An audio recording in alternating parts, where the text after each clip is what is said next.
Oops. Let me do that.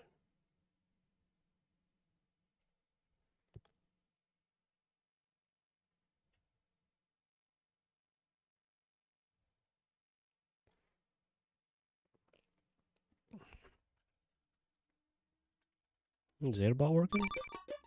What's a good meme? Yeah, okay. Ba-dum.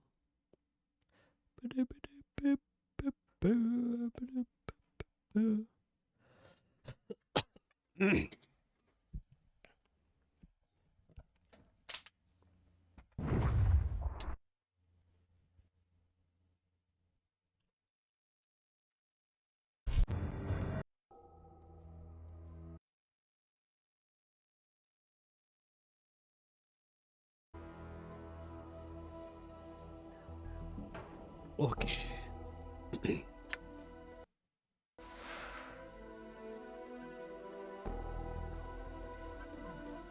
Where we left off. Oh, I crashed. So let's maybe just resume. Yeah.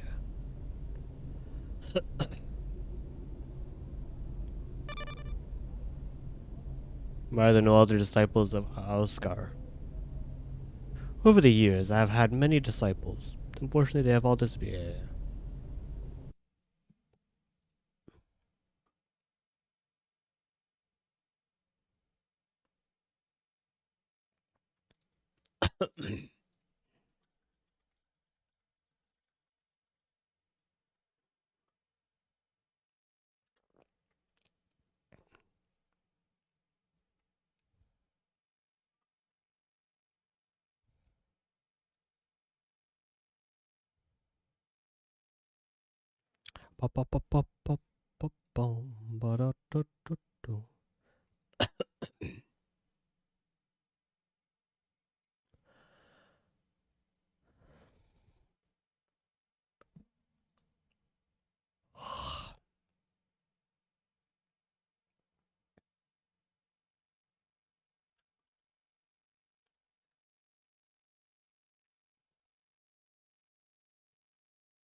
I'm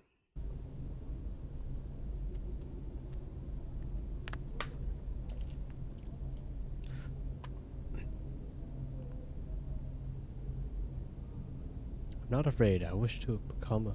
Tell me more about Alskar.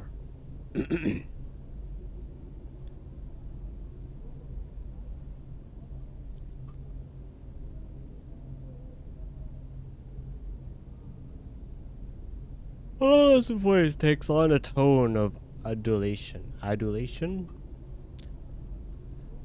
Alskar. Askar is the keeper of gateways. Within Askar lies the power of portals, doorways, and opportunity. Sigil, also known as the City of Doors, used to be home of Askar, until he was cast out by by that accursed lady. Now that there are a few worshippers of now there are a few worshippers of Askar here because the lady forbids it. That will soon change, however, as I help the people to see the greatness of Askar. She cannot stand against the will of the people. I wish to become a disciple of Askar. Wonderful, it's been so long since the last person asked. Allah makes you perform a series of complex rituals and then says, "You are now a disciple of Askar. Go now and spread the word to the denizens of Sigil, so that all may know the glory of Askar." Was that a bad thing to do? Well, it seems. I don't know. I come seek counsel concerning a box and a fiend. Explain to him your predicament. Allah seems to consider things for a moment and then speaks to you. I, a humble disciple to the great Askar, can indeed help you. First, you must relinquish the box to me.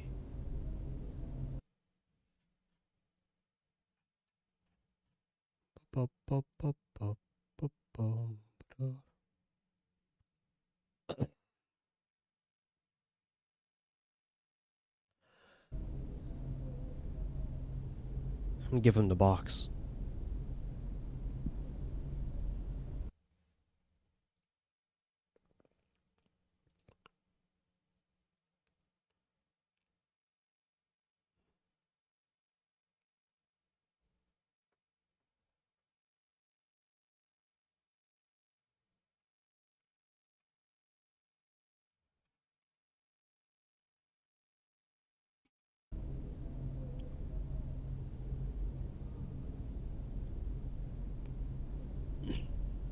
Then it mutters a prayer to Askar.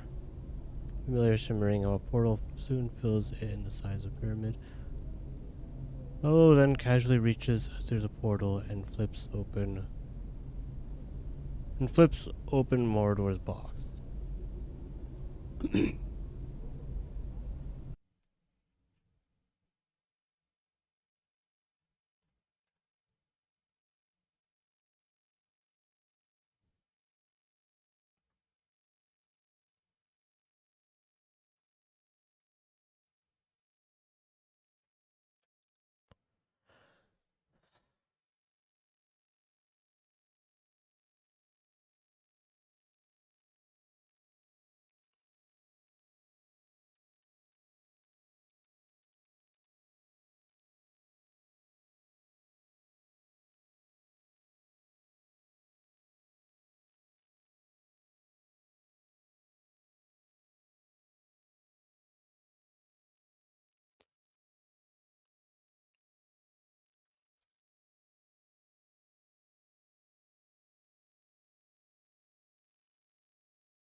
You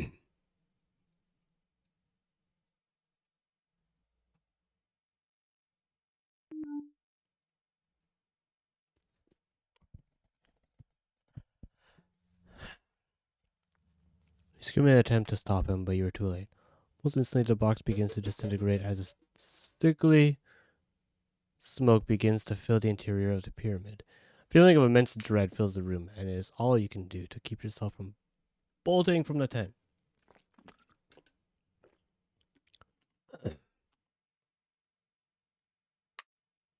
Wait, what? Allah praises Mordor's box within a wire pyramid-shaped structure, then mutters a prayer to Askar.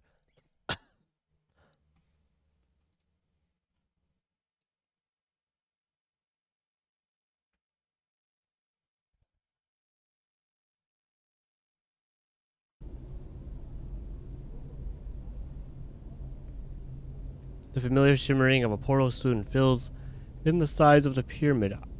Allah then casually reaches through the portal and flips open Mordor's box. You scream in an attempt to stop him, but you are too late. Almost instantly, the box begins to disintegrate again. You notice that as the tendrils of smoke touch the sides of the pyramid, they are drawn into the swirling vortex of the portals. As the last tendril of smoke disappears, the feeling of dread passes. Allah smiles a bit nervously at you. Witness the power of Askar, the keeper of gateways.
You notice that has a tendril of smoke in it. I'm sure a fiend of such power that it required so many. I'm sure a fiend of such power that it required so many spells to contain it will have no problems making its way back here. When it does, it's going to be looking for you.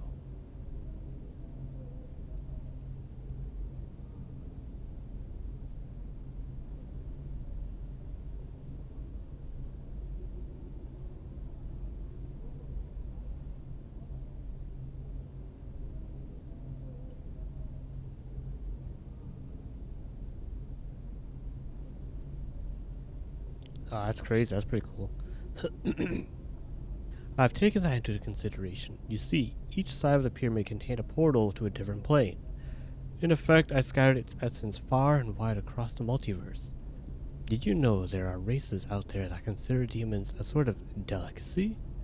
He begins to chuckle softly as he reaches into the pyramid and sifts through the ashes of the box, removing the gem that was attached to it.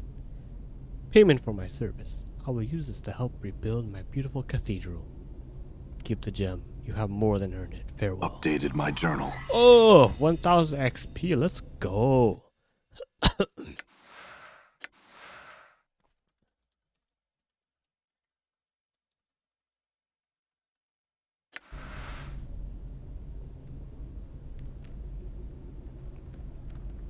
Well, it seems to have fallen. Every so often you hear him sing praises to Asgard. I'm gone.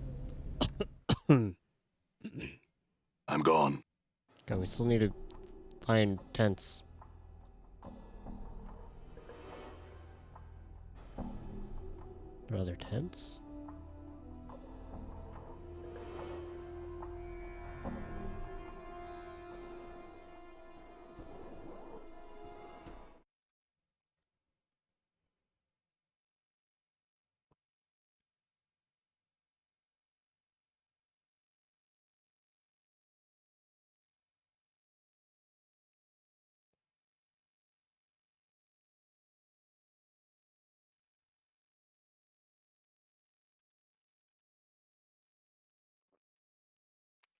All right.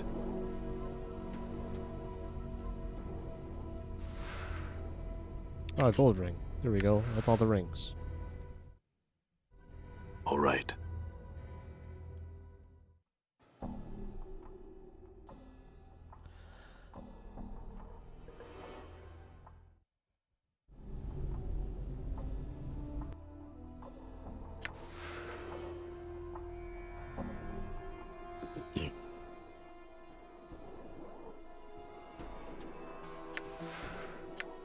Nah, that should be fine. Not like a I'm gone.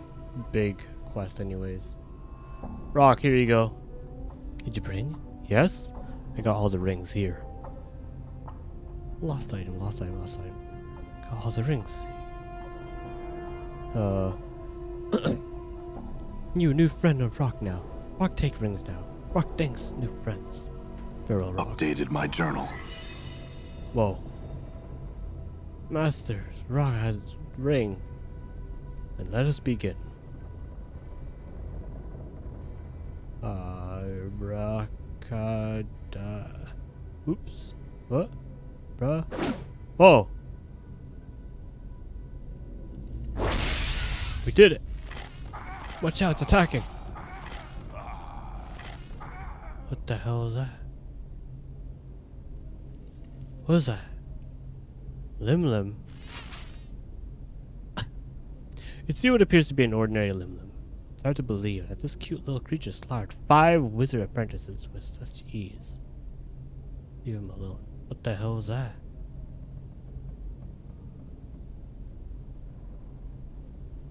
Hey man, free stuff?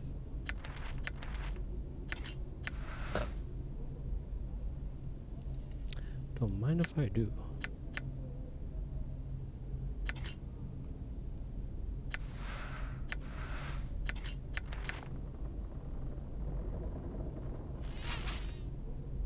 All right. Wait, what's the quick loot for?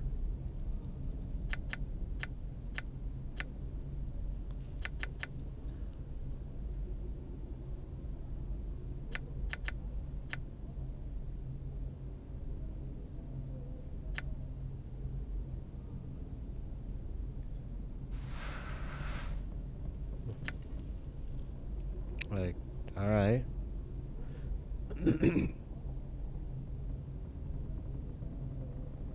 Kick Lim Lim. I'm hurt. Yeah, no. That's a bad idea. Let's not All do right. that.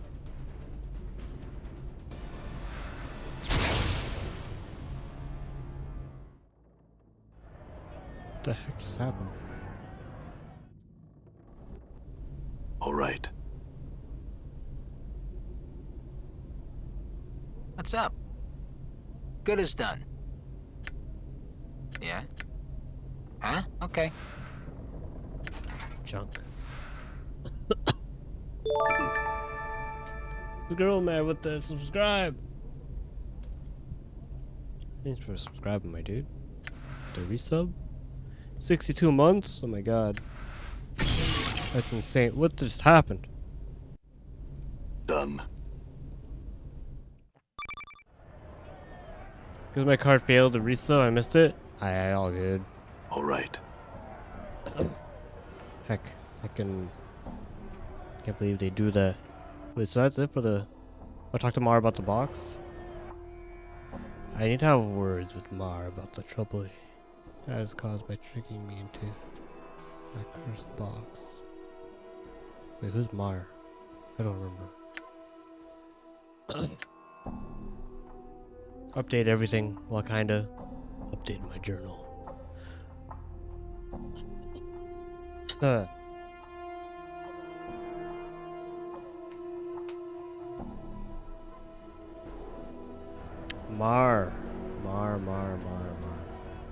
Mar is over here. Yeah, I think.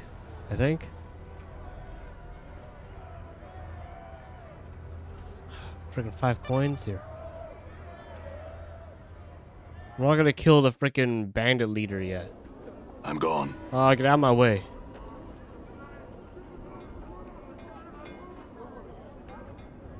I'm hurt. Oh shoot, why am I dying? Ah, great. I hope he doesn't lose his memories this time. You know, Chief, you All right. snore. Really loud. What the heck was that all about?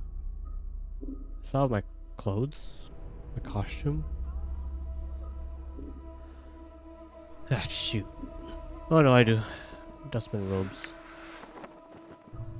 Let's get the hell out of here. How'd we get out of here? All right. Cool.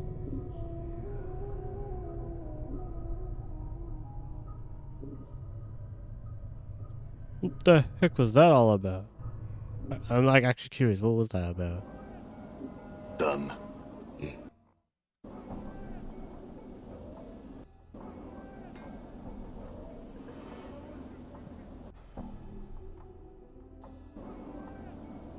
Southern portion.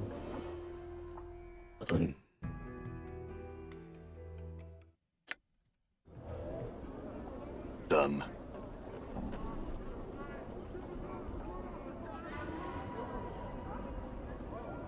See here?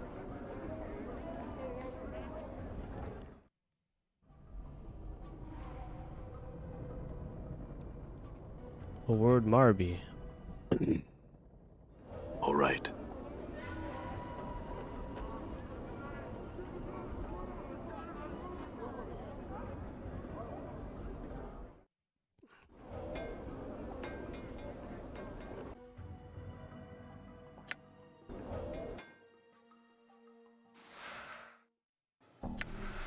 Map. right.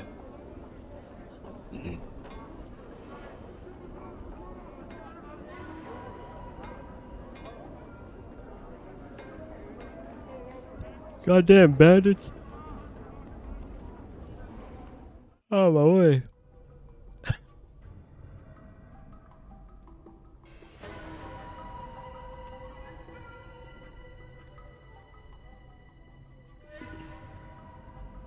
The news is everywhere. Congratulations on breaking the curse of Mordor's box. I must admit to being a bit skeptical that an ugly burg such as you could accomplish such a thing. Mind you, I still think you're uglier than a Bacchus arse. But I've got respect for what you've done. Come, share a drink with me so you can tell me how you did it. Why not? Share a tankard or two with you. Oh. Time.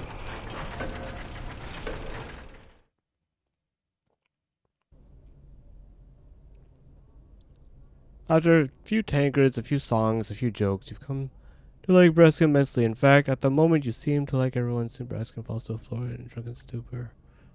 You realize it's time to go.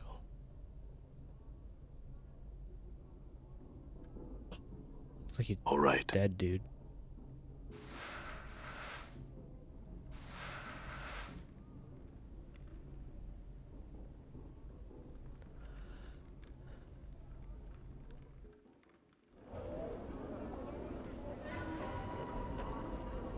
I'm gone. I'm gone.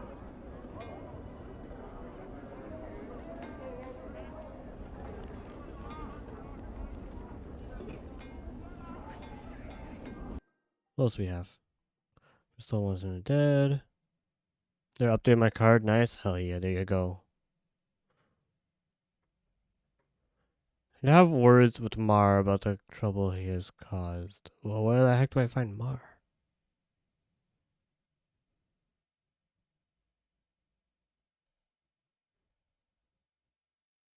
My windows, I want to sleep.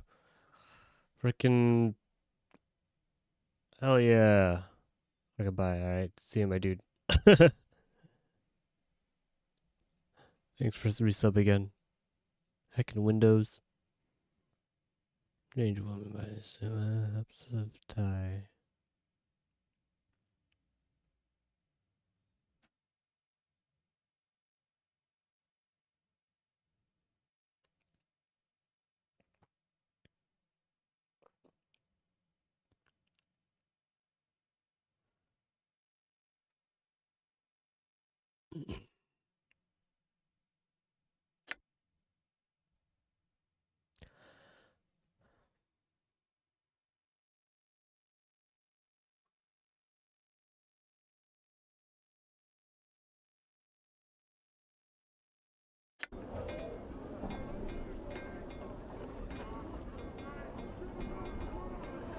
Oh my god, okay. Did you see that?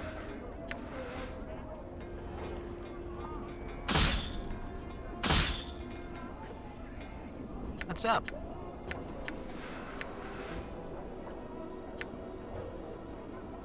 You know, if I gotta slam my eyeballs against you one more second, I'm gonna puke. Jeez, finally.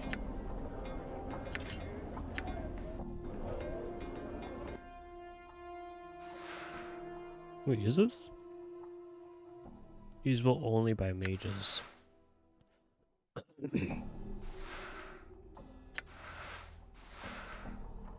Can't make out its design.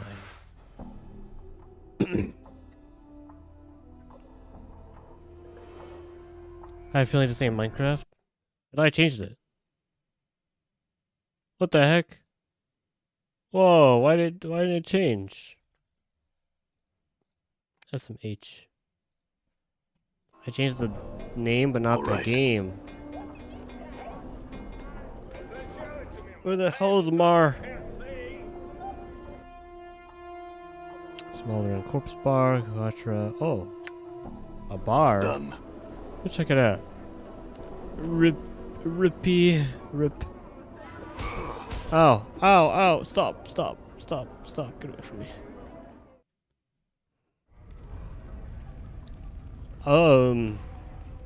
That do be a corpse. What the hell? Drusilla. This is a woman with fading bruises on her face and arms and a look of despairing longing in her sunken eyes. She might have been pretty once, but those days were long gone. She turns slowly to face you.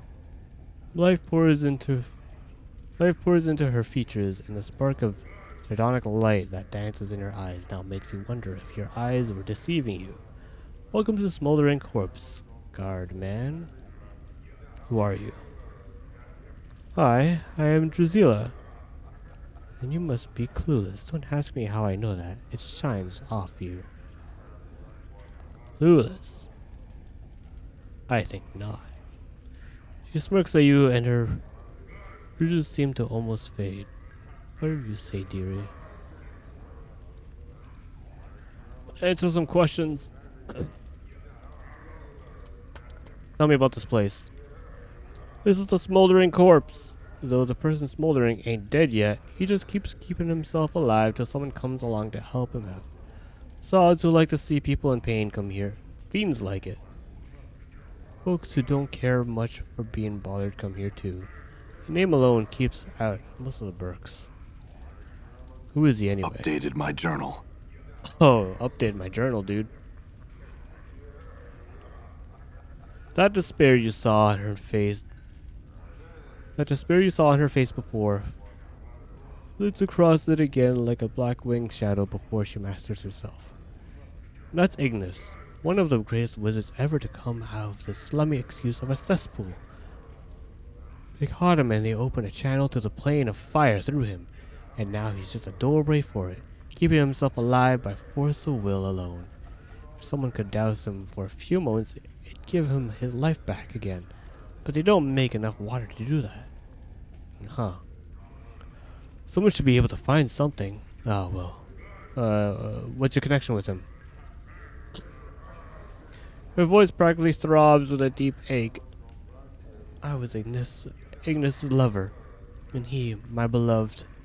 He loved the flame more than me, and now he has become the flame. And because I love him, I love the flame. But that's all done with. That's all done with now. Now I wait for him to douse himself. I sell what little I have just so that I can be near him. Okay, what else you got? Farad. Well, I know where he is. Just shoot. Question. Journal. A journal? Sure, I've kept an eye out for all stray journals, just in case some scarred man walks into my favorite bar and starts asking about it. You ask that of everyone you meet. What a fascinating life. I do ask almost every NPC if they see my journal.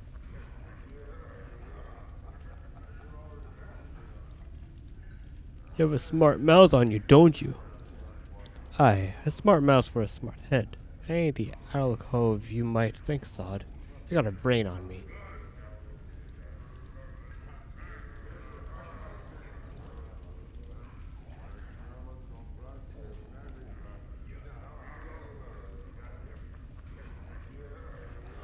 All right. Update my journal.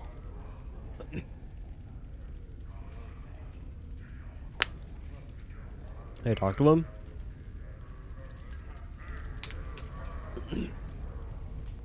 This crackling, billowing creature twists slowly above an iron grill upon the floor of the bar. Looks like the freaking Fury.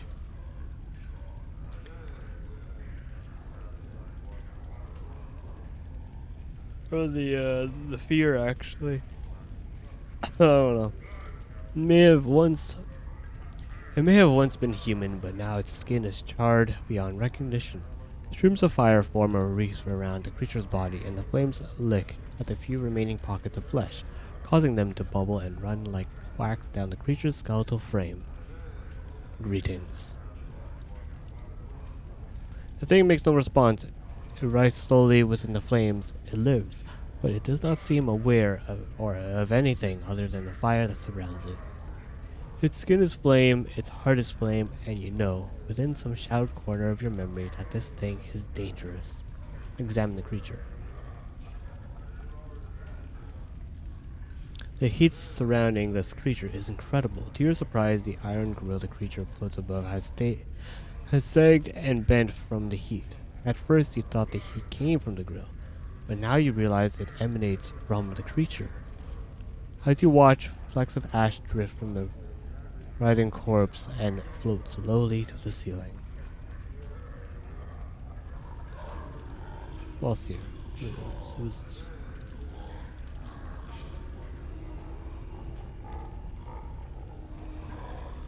This table is scarred with hell and the knives teeth and the marks of immeasurable No, not immeasurable. What does that say? Freaking immeasurable. Tavern brawls like the air around it. It is warm to the touch. Ebb. Wait. Did I have to talk to someone named Ebb?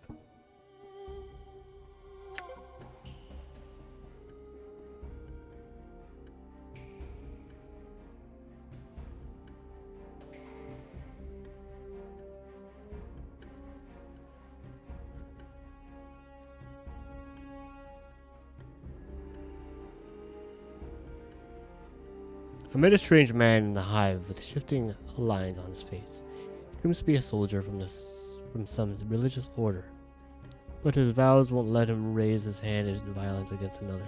He said a group of thugs in the hive had taken his necklace of prayer beads from him.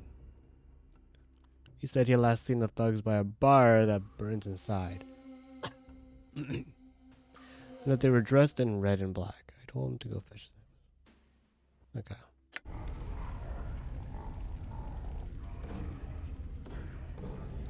You see a slightly stooped old man with a full gray beard and a lion's mane of gray hair. He wears a couple of shoulder guards as armor, and he keeps a helmet nearby. He smokes a pipe and carries a pouch of tobacco around his waist. He looks pretty strong, but he's a little plump and also appears to have some sort of breathing trouble. Well, now aren't you a sight, lad? Never have I seen so many scars blanketing a fellow. Like a scar cloak you're wearing. Where you been? Hanging out in a grain thresher? He laughs. Oh, I'm just jesting with you. No offense meant, and I hope no offense taken. I'm Ebb. He extends his hand. Greetings, Ebb. His handshake is firm. Now I hereby tender my apologies for the unfair jesting, lad. Hope no hard feelings. Can I buy you a tankard or two? With something to smooth any ruffled feathers? Why not? That's the spirit, lad. Bide a moment. He rises to his feet and head to the bar. After a moment, he returns to his seat with a pair of tankards. Here you go, lad. Drink up. He takes a massive swallow from his own tankard, puffs on his pipe, and says, "What can old Ebb do for you on this fine sigil day? I had some questions about this place." Oh, well, I gathered that, just to look at you. I mean, you don't look like you're from around these parts, lad. You look a little too out of sorts to be a seasoned native. Ebb chuckles, then takes another drink. So what can I help you with, lad? Need to know the lay of the land? Who are you? Oh, well, what are you doing? What am I doing? Peculiar question, lad. What does it look like I'm doing? I'm whirling away my time among pleasant surroundings, nursing a tankard of ale set with a nice pouch of pipeweed and interesting company. A perfect way to spend one's day, I think. Ebb claps you on the shoulder and laughs. Indeed. Who are you?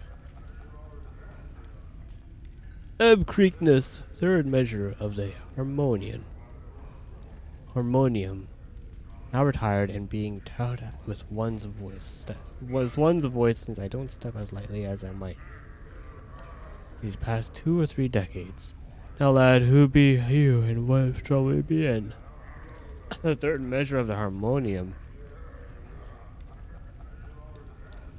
Ebb puffs up slightly in pride and gets a semi-stern look on his face. I, the third measure of the Harmonium. He relaxes a little. Though I haven't served a tour of duty in many decades, Bushia Quill wasn't quite up my alley after all the fights and skirmishes I've been in. So I just bide my time, keeping tabs on things down here in the hive and helping out a little where I can. And you look like someone who might need a hand. Are you in some kind of trouble, lad?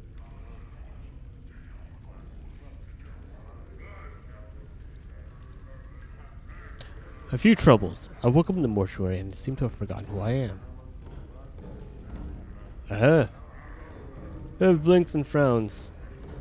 What was that you said, lad? You woke up in the mortuary. Ebb studies you closely. Oh, now, did they mistake you for dead under all them scars mayhap? Ebb chuckles. Can't say I would have been any smarter. He puffs his pipe. Them dusties. He catches himself. I mean them dustmen. Dusties being a rude term to refer to them pale-faced fellas, and I don't mean them too much disrespect. They have all the perceptions and friendliness of a gravestone sometimes, eh? Can't say I couldn't see them screwing that up. No, lad.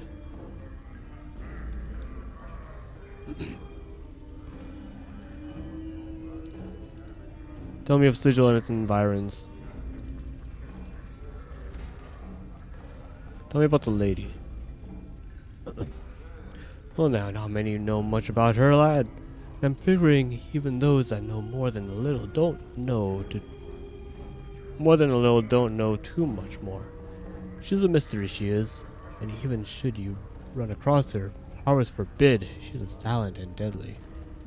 She's not evil, as far as I can tell, but she keeps the dark about herself and Sigil pretty tight.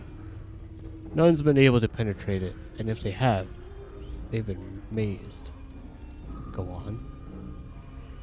Chances are you won't meet her unless you do something really bad. Hurting a lot of people, killing a Dabbus, challenging her rule, worshipping her. She hates that.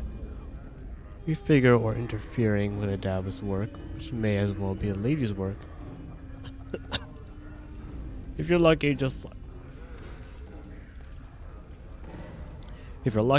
the mercy killers will come for you. But if she comes, you'll be dead as soon as her shadow falls on you.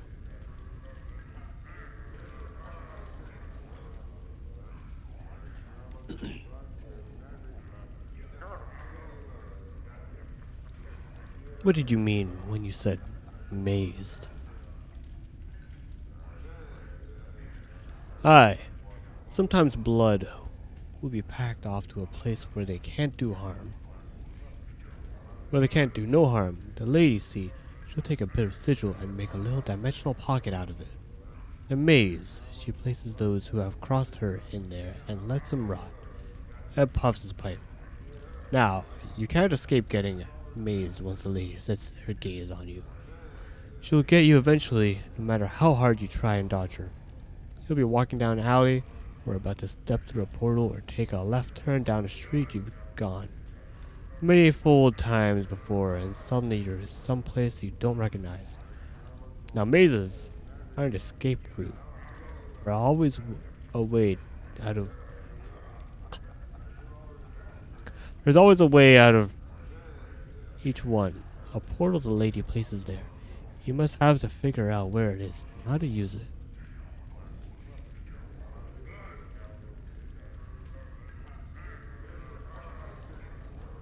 Tell me the city's layout.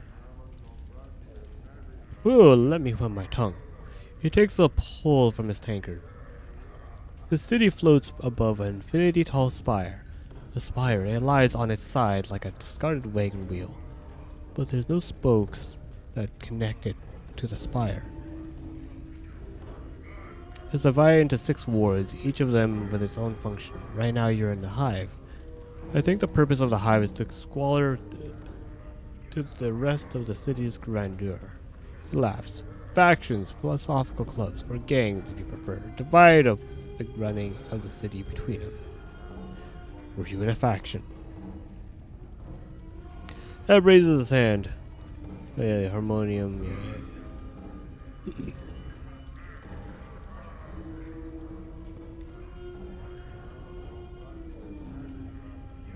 Sigil's time. The way we measure time in sigils by the brightness of the sky. See, we haven't got a sun and moon like most worlds. We just got this everlasting haze that brightens and darkens at regular cycles. What most folks call midnight, we call anti-peak. What they call noon, we call peak. See, it's based on the peak and anti-peak of the brightness. So when someone says something about 5 hours past peak, that's what they mean. Interesting.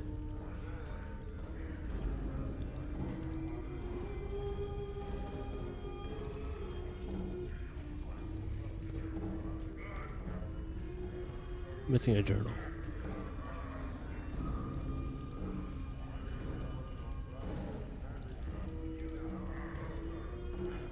What places can you recommend? Farewell.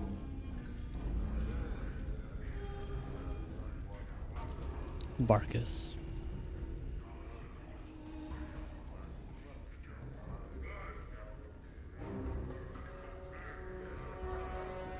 You see a leather-skinned man with just a hint of ashen color to his face. His teeth seem sharper than normal, and his eyes are filled with a boredom that comes with having seen too much. His voice is nasal and clipped. You again? Eh, what do you want this time? You again? What do you mean? Yeah, you again? Yeah, a hearing problem or something? It was in here about 15 years ago. Oh, bubbed up, smashed up the place. And left a pile of coin that wasn't enough to pay for the damages. So you plucked out your own bleeding eyeball and tells me you'll be back to reclaim it when you got 200 coins together. In 15 years of interest, you got about 500 coins. You got that jink, pal. I got your eye. 500? That's ridiculous. Pause for a moment. That it is. Tell you what, give me 300 and my eye is yours. And the eye is yours. I still can't afford it. You're not getting your eye back. Makes sense? I'm talking to you when you got the jink.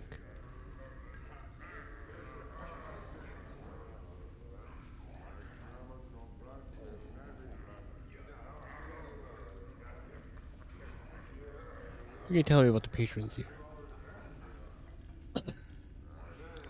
I don't make it a point to interfere with the lives of people who give me their hard-earned jink unless they ask me so.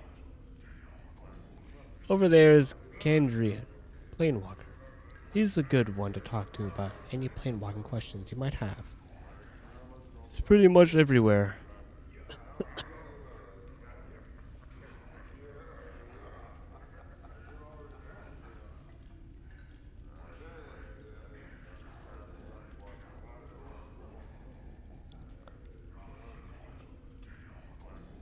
Now there is Ebb Creekness, an old harmonium basher. Don't hold that against him. And the fiends over there are Thelgrin and Tagarin. Word of advice, don't deal with them.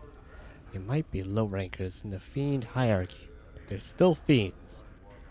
Then you got Ilquix over there. Not trustworthy. And some mercy killers looking for some poor sod. Dakon, the Githzerai. Githzerai? This is a mystery to me. Don't know much about him. He don't talk much. Finally, wishes in earnings some free bub. Yeah. There's a bub over there against the wall. Far wall hanging about in the shadows. She's been trying to work up her courage to slip out without covering her tab. I want you to make sure she don't do that. You do it, you got free bub here for life.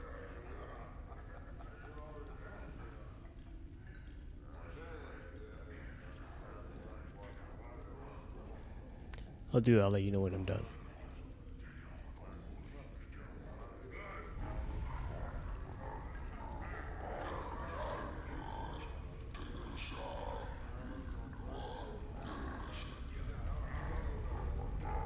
These 30 pylons support the ramshackle roof.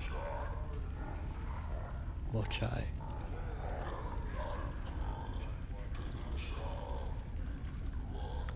You see a female dust moon.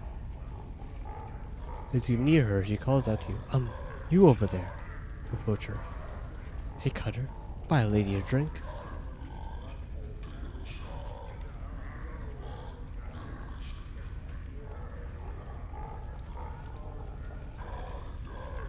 Barkus says it's time for you to sell your ale.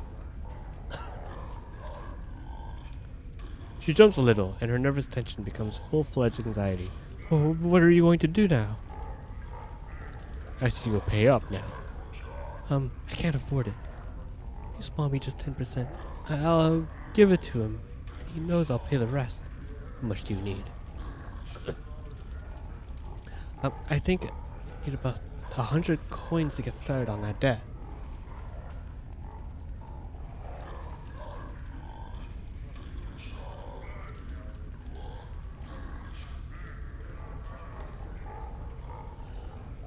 I'll lend the money, but I don't have it. Can you think of another solution? Another way to pay? You could always, kill me. I could, but I'd rather find another solution.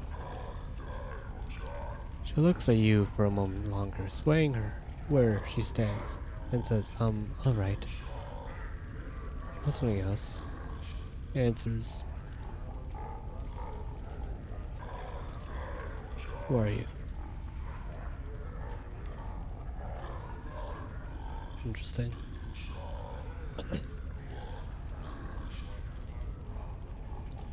could kill her.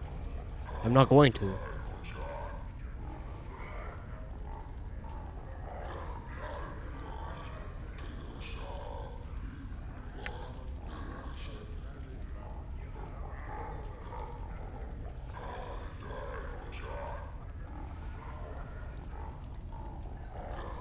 What am I looking for?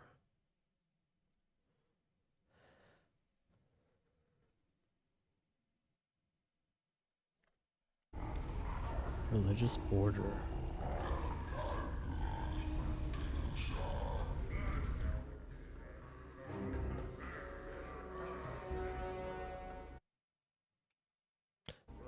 An armored behemoth is an armored behemoth, but this man is huge. He also seems to have a very keen eye. He misses nothing that transpires around him. It also seems that he has no interest in speaking to you. Hello? The man stares at you as if you were some form of a bug. He stares at you, blinking slowly. He turns his head, then dismissing you without speaking a word. Hello? Alright, very well. That was not. You see a short, rotund man with a perplexed expression on his face. From the lines on his loose skin, it looks like it's not too uncommon. He carries a flagon of ale that looks like it's in the process of being emptied. Rapidly between swallows, he speaks in a gentle voice, so quiet that you can barely hear his words. Hello, traveler. My name is Ilquis. Ilquix? Can I be of some assistance to you? Who exactly are you? I? I am but a humble man with a slight flowery poetical bent and a tendency toward the supernatural. I regret that I have none of my supplies here, or I should be most eager to teach you of the ways of power. Perhaps some later time?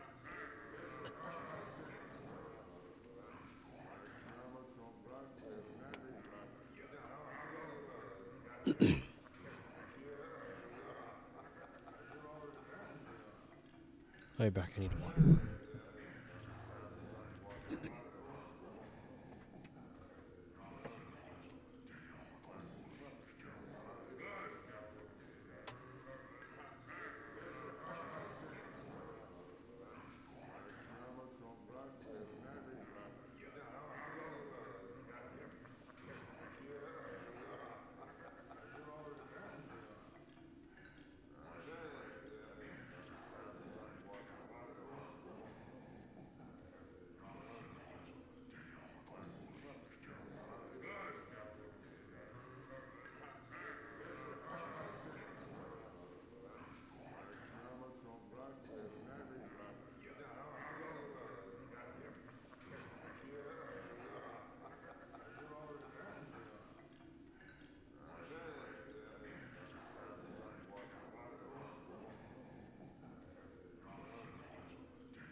Supernatural. Okay.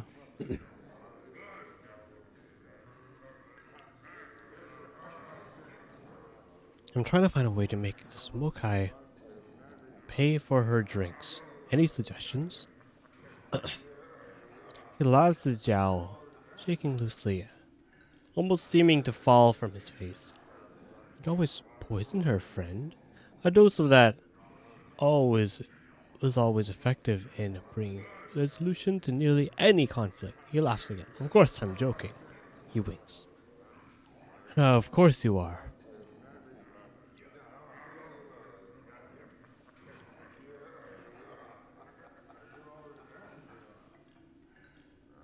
Okay. Dakon. The man before you is old. Oh wait, hold on. Hold on, man. All right.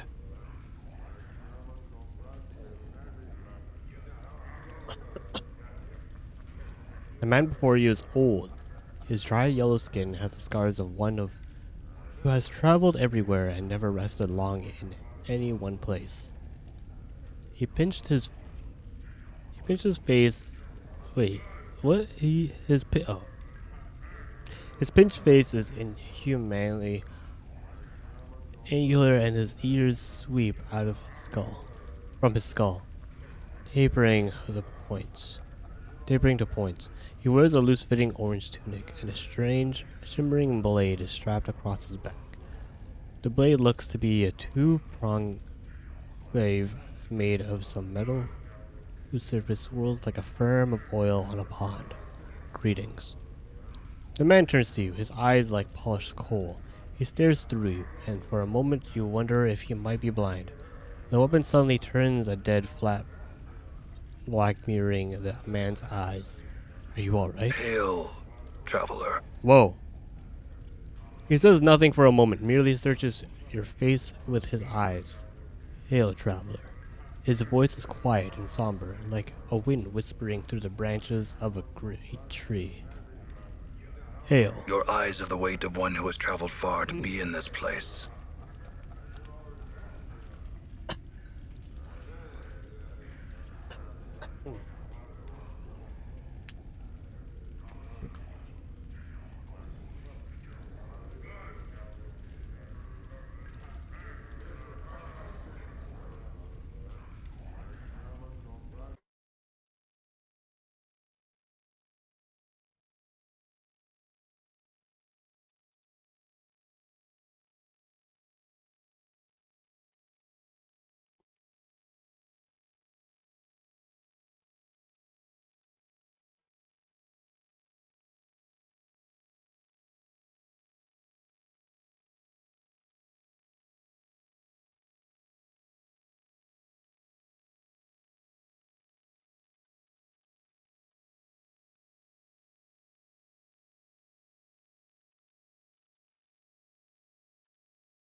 The man meets your gaze, his eyes burrowing into yours. His weapon drains of its black color, resuming its shimmering. Resuming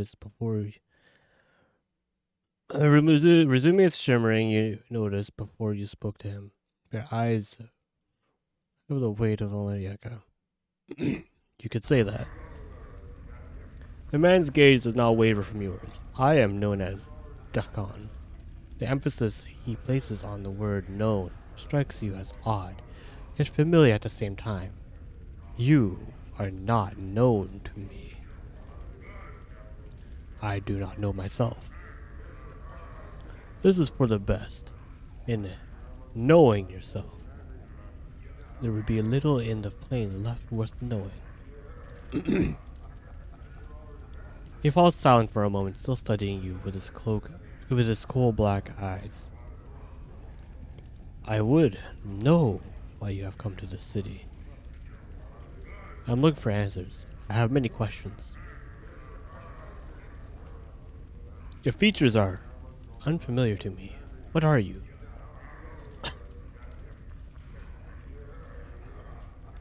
A Githzera. Githzera?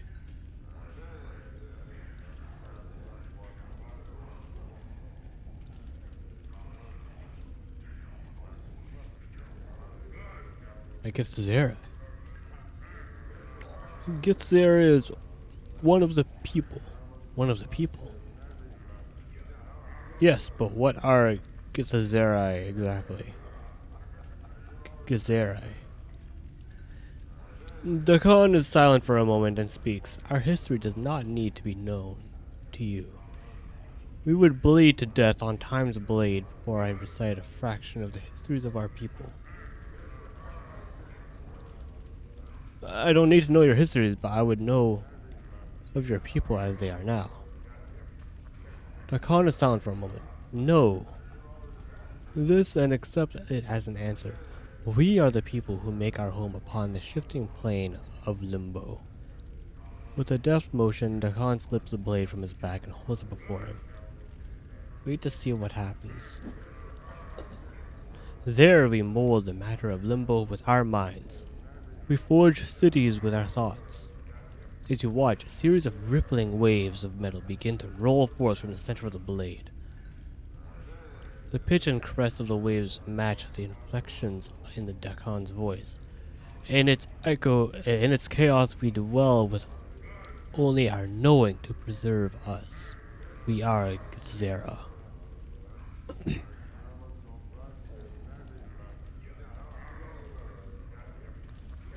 What is that blade? It moved, shifted in response to your voice. It is Karak, Karish? Blade is an object that lets others know the rank of the wielder. What does that mean? The Khan falls silent for a moment, as if searching for the correct words. In your tongue, the closest translation is chaos matter. The people may shape it with their thoughts. Shape it with their thoughts.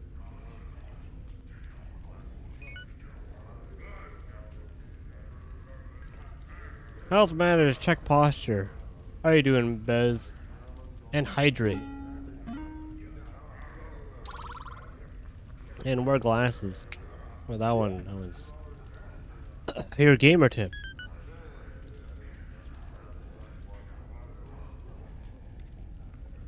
That's a good tip. That's a good tip. Good gamer tip. Yo man, sup, my dude? Not much. Just playing some more Planescape. It is a great tip. How are you doing, Bez? Hope you're having a wonderful day, night.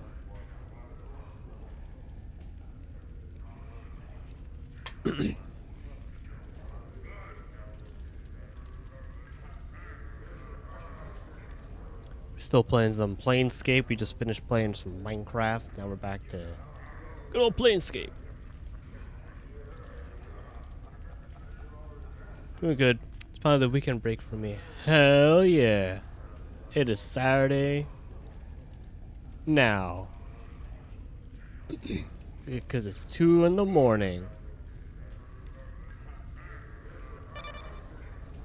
Hope weekend is going well.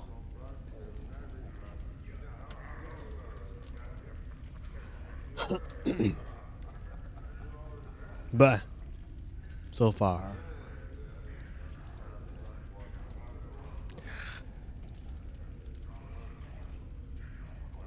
Raj is not shaped by heat. but by knowing oneself. It is a mirror that reflects the will of the wielder on its surface and in its edge. When one knows it themselves, the blade is strong, harder and stronger than steel. When one does not know themselves, the blade is a water, formless and weak. Are you willing to sell it? We become as nothing in the hands of another. The blade knows my mind, and I know its heart. We die the same death.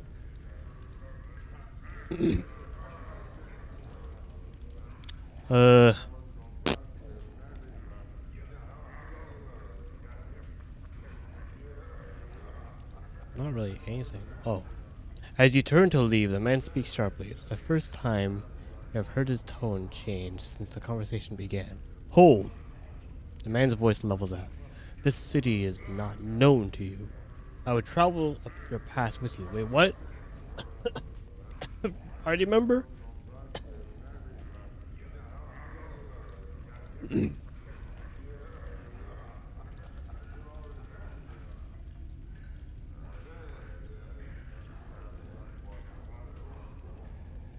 You are old. Of what use could you be to me? You okay, Isaiah? Don't die. Yeah, I just been dealing with a cold lately. The past couple days. That's about it. That's why I sound my nose all you know, nasally.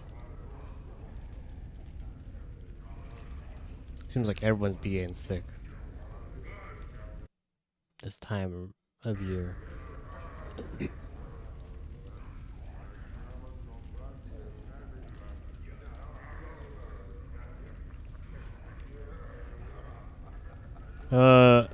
You are old. Of what use could you be to me?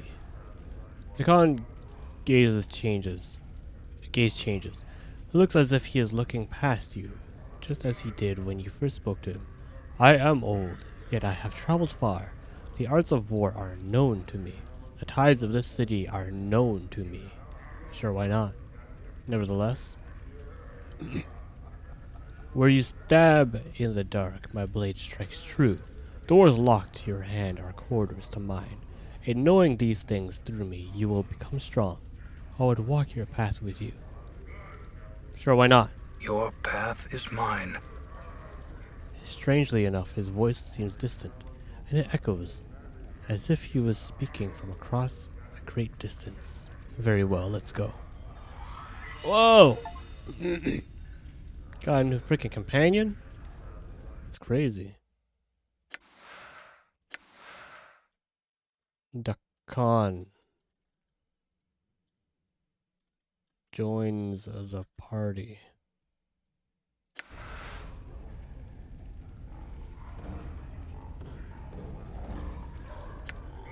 What is your will? I wanted to ask about your travels. I've lost a journal. Do you know where it might be?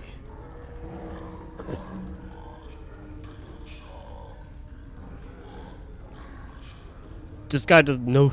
He knows nothing. What the heck? Smoldering corpse patron.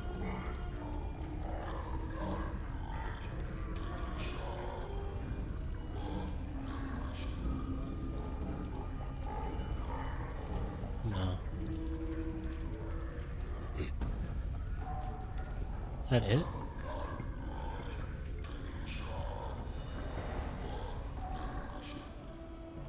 See this scaled fiend who looks very similar to the one standing next to him. In addition to the pierced left ears, both are black-hued and reptilian, with bat wings tucked against themselves. This one is missing a tooth on its right side. Ah, Jagar. It says, our old friend has returned to pay us a visit. Who? So he has. Ethelgren. Oh, so he has, Ethelgren, so he has. Yet his eyes do not gleam as once they did. What do you suppose brings him back to us? What does bring you back to us, friend? Who are you, friend? Ah, Thelgrin, time has robbed our companion's memory. You honestly do not recall us, but do you? Truly, I am aggrieved. As I am, Tagarin, truly aggrieved. Yet I rest easy. It has, after all, been many hundreds of years, and we know how the minds of mortals tend to dissipate with age. Excuse me? Hundreds of years? This guy over here said it was freaking 15 years. Ah, well spoken, old friend. We are a pair of Abushai on leave from our current assignments in Bator. I'm Tagarin, the thrice damned, so named from my ability to find the best in every situation. This is Ethelgrin, who has earned himself no special name, though not for lack of trying. Lack of trying, what do you mean? Ethelgrin ignores you as a response to his companion. And once again, Tagarin, you have cut straight to the truth of the matter. But perhaps it is best not to have earned the sort of notice one bearing the name thrice damned must surely have incurred. I have some questions. Mort whispers to you. I don't like this. They're not supposed to be here. The Blood War hasn't kicked the Celestials' asses bad enough that any fiend can go on furlough. They want something. Tread carefully. In the meantime, Tagarin continues to respond to his companion.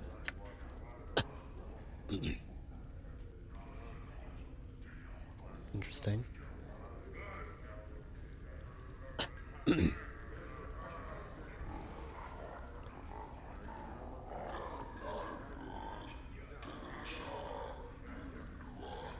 Have your memories returned, old friend? I have some questions. Looking for a journal. I keep no journals, friend, and I counsel.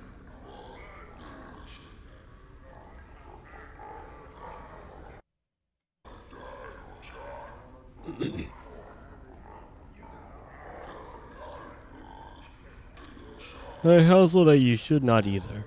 Ask my dear comrade Tagarin here, and you shall receive enlightenment.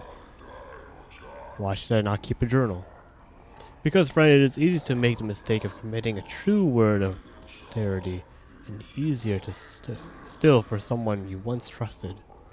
And here he shoots a glance full of venom at Ethelgrin. To find that word and use it against you, indeed, it can even lead to actions tantamount to desertion. Leaving or losing a journal can cost you your very existence.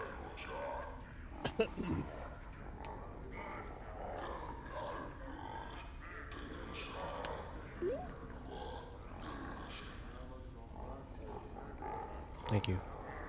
Wait, what? Farad, I have heard the name. Is not a sage of some sort?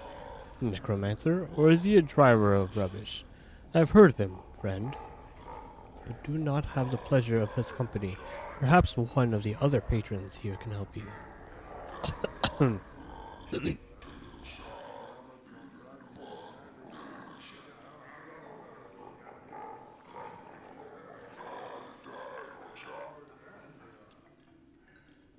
I see a grizzled, burly man in spiked armor. He eyes you coolly and slowly up and down, valuing you. He pauses for a moment on your face, almost as if it jogs his memory somehow. Did you type Zetobot's quotes, or does it pull from a source? A lot of it is just freaking AI generated. But copy pasted. So it doesn't actually like generate it. It's just a bunch of quotes that I just generated and copy and pasted. Actually, I'm curious. What are all the quotes? It's been a while. Let me just see the list. Very cool indeed. And then there's the redeem that was it? Yeah, there's a quote redeem, and it adds to that list. Very poggers.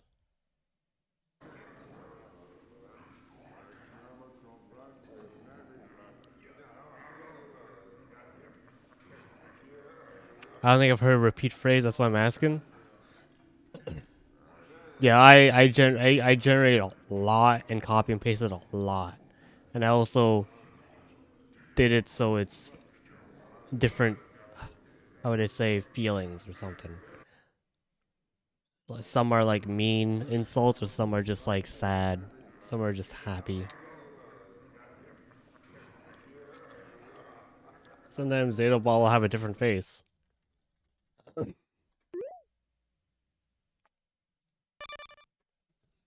That's just neutral face.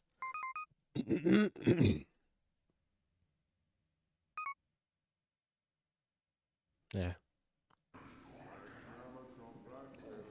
All random.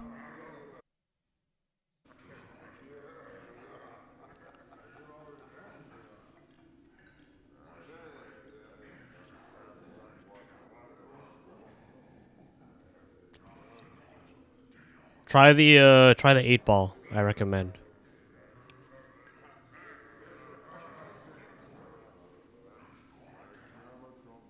Before Zatobot, it was before like ChatGPT and all that. So I had to manually just think of things and just write it all down. I type it all down.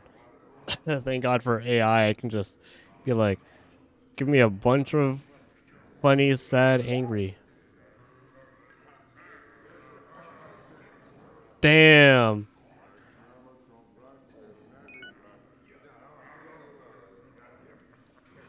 Not even a yes or a no. What the heck? Sedge?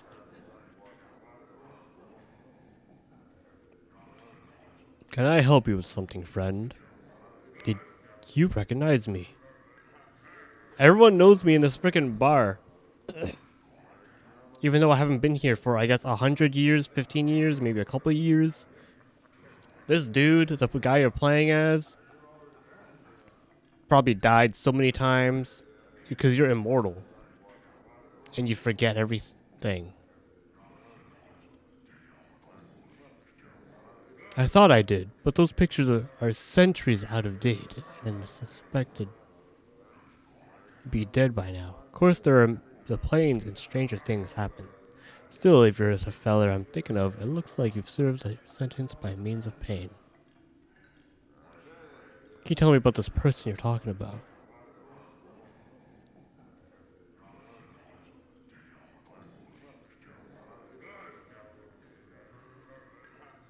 He was a particular brutal criminal, from what I understand. This was, of course, centuries ago.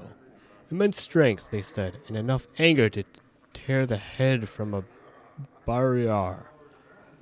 Not a saw to be messing with. Word is, he got himself surrounded by a Red Death patrol. Escaped through a portal and hasn't been seen since. He found studying you. They have pictures of him. Take away some of the scars and you might be related to him. Probably not him, though. Sounds like a nasty fellow.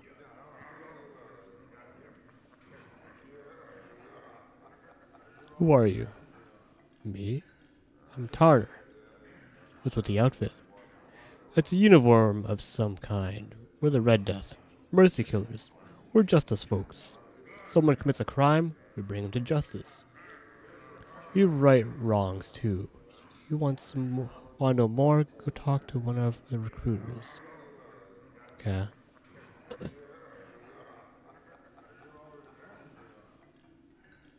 Fair odd.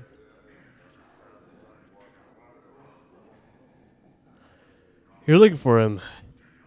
You're looking for him, eh? From the tone of your voice, I'm betting it won't be for a quick drink down at the local tavern either. See, I know Farrod of old. He's a slippery one, he is. He'll be a time before we can pin something on him. Problem is, only a fanatic like a Valord scragged the guy without even a shred of proof. That's a long way of saying I don't know where the sod is, but you ought to know he's a suspect, and it won't do you any good to be seen with him. Alright.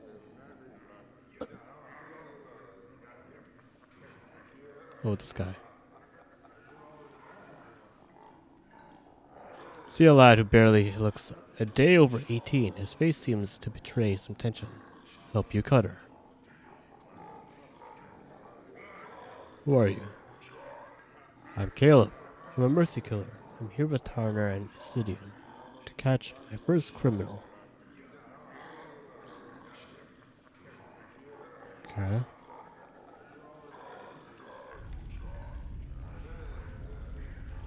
Oh, who is this? I didn't talk to this person. You see a trim, muscular man dressed in clothing that is comparatively drab and mundane compared to most of the outfits you've seen in the city.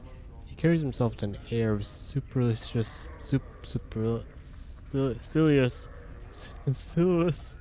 arrogance. He also looks dramatically out of place here. What do you want? He asks. Who are you? I am Elias, warrior of renown. Surely you have heard of me. Yes. At last, not everyone here is entirely ignorant. I shall allow you to buy me a drink, and then we can trade stories. I shall regale you with my latest adventures, including the tale of how I came to this most wondrous, dismaying city. I can hardly wait. First, could you wait? Where are you from? How did you get here? I come from the city of Eliburn, on the river Tame. Surely you have heard of its glories and wonders. No matter. This place is benighted and ignorant when it comes to the splendors of true cities. I am told that my land is what is called a prime by the denizens of the city. Through a prime of what? I don't know. How'd you get here? Through a door, I assume. I was chasing my old foe, the villainous life shade, Tanalel. He pauses, waiting for acknowledgement, and then continues. He conjured his demonic magic and opened himself a doorway and hurled himself through it.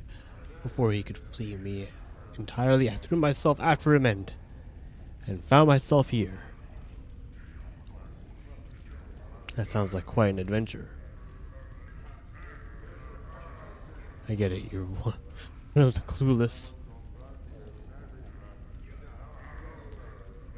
He bristles, reddening, and his hand clutches convulsively around the hilt of his sword. Clueless, is it? I take offense to your words, Sirrah, and bid you farewell, in the hopes that we should never cross paths. Okay, well, I have questions. I'd like to apologize. He appears entirely shocked, as if the notion of apology is alien to him. You wish to apologize? That's what I said. Very well, in return I offer my apology as well. It's a matter of a guy.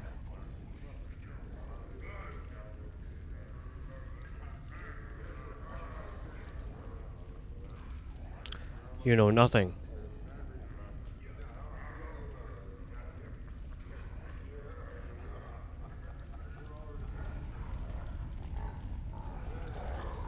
There's a soldier outside of the establishment. All right. Oh my god.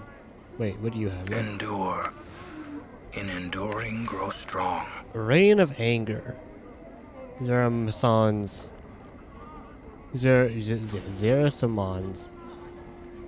Zerathuman's teachings allow the channeling of anger into streams of ordinary missiles that quickly strike those that oppose you. This spell summons a magical missile that strikes its target nearly for 2 to 6 points. The damage with no saving throw possible. In addition, the caster gains 1 extra missile every 2 levels. For a total of 5 missiles at level 9.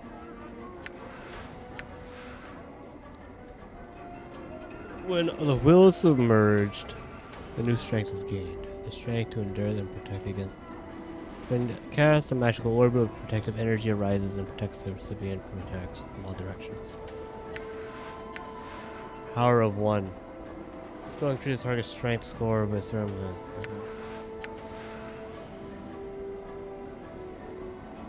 The spell cannot bestow a strength of 21 or greater. What's your strength right now?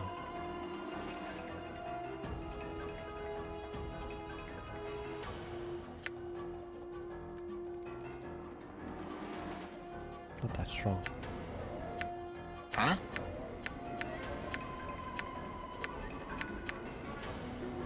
I hear your words.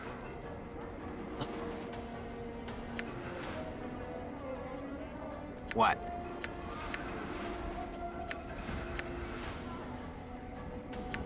Actually, no. There's a way to cancel Sure, it? why not? All right. Let's keep running.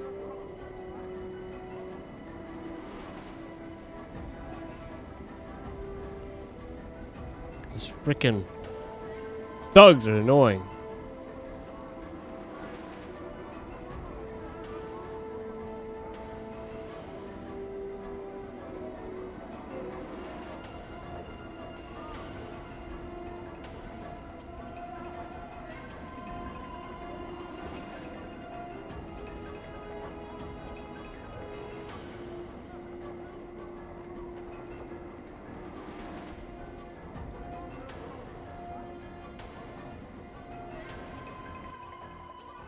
At least I can pause the game and look around.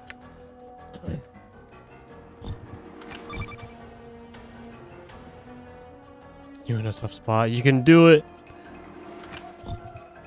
I'm not gonna fight them, but they do be annoying. Where are we? In the hive. Alley's over there. Buried.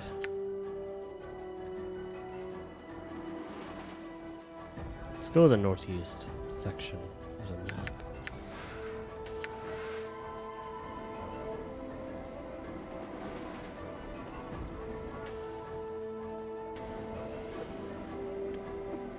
Get out of my way.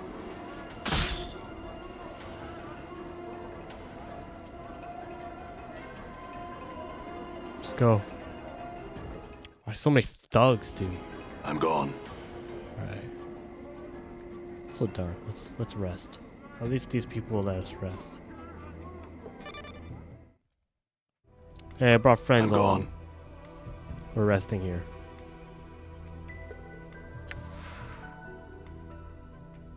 Let me obtain permission.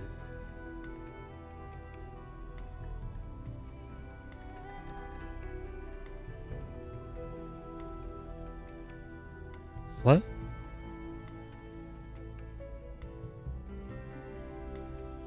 Oh, there we go.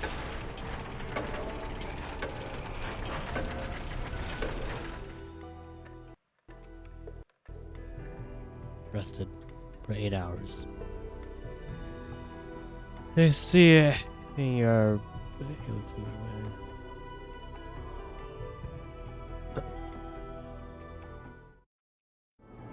Done. done.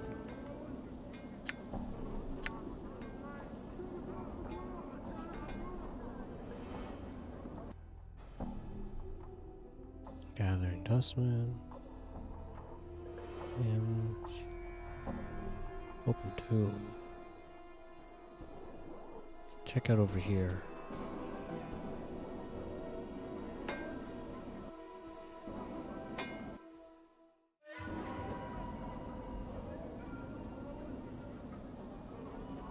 Out my way. Don't need to deal with freaking thugs.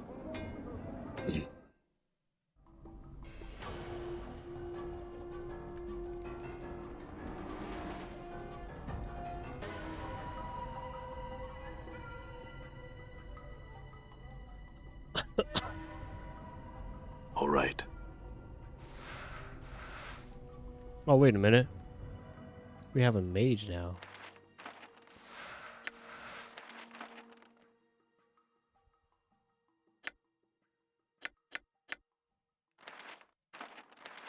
Should probably give you these. Identify.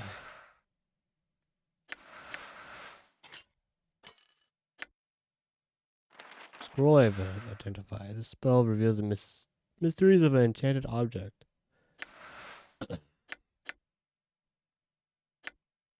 Guess we put it into this.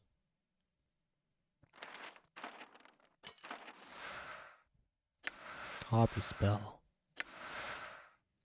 You succeeded in luring the spell. Oh wow.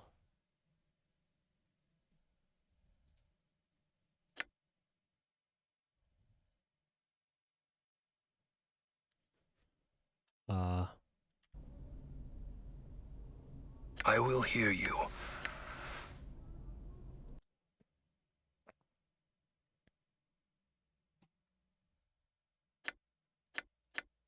How do the spells work?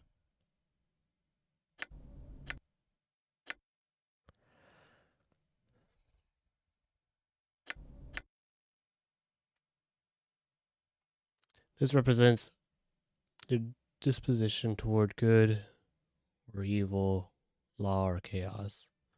Lawful neutral. Good. Neutral. Wait. Lawful neutral.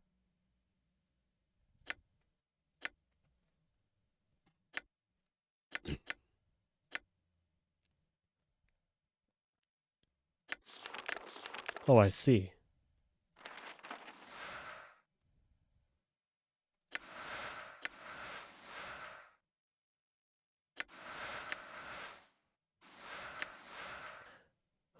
Spell, no?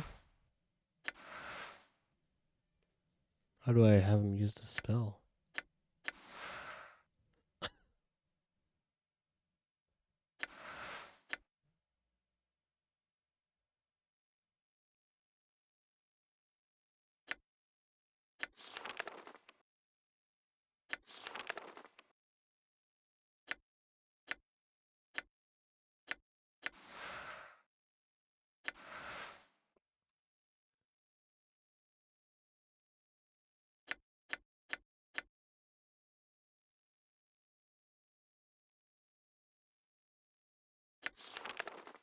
Oh.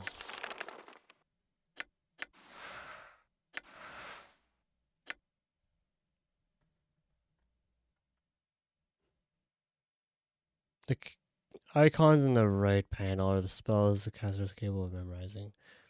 2 slots of the memorized spell.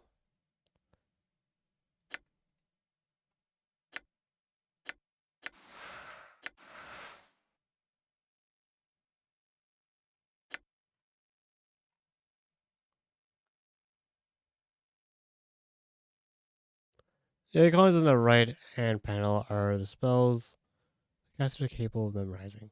There are empty slots on the memorized panel, and selecting a known spell will memorize it. The spell will not actually be memorized until the character rests. Oh.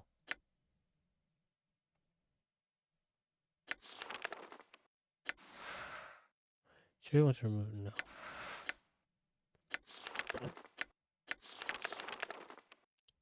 It is I. What level is he?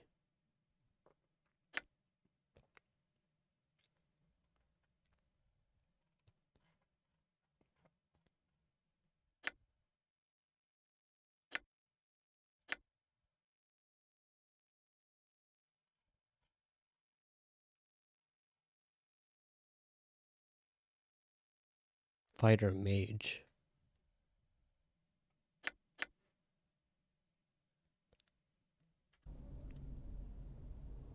Your path is mine.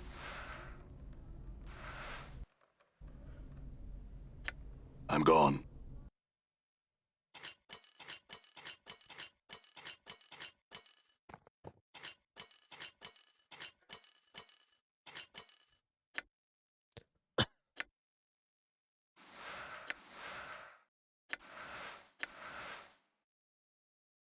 Whispering Flask.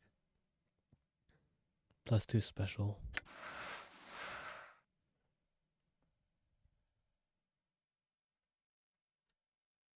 This small round stone is known as the Unbroken Circle of Zerathon. Zerathaman. Oh my god. Zeratherman.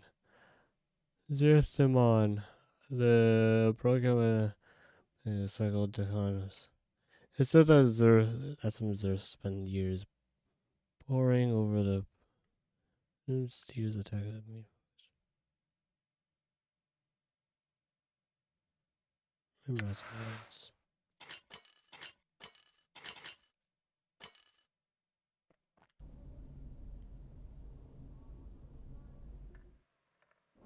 All right.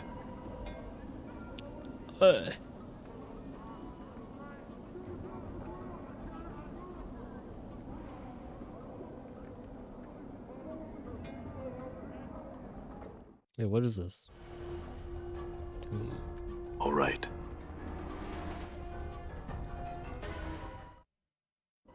I'm gone.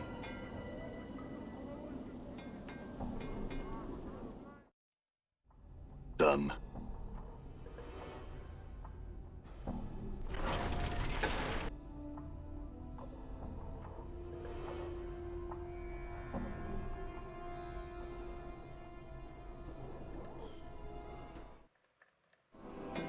All right.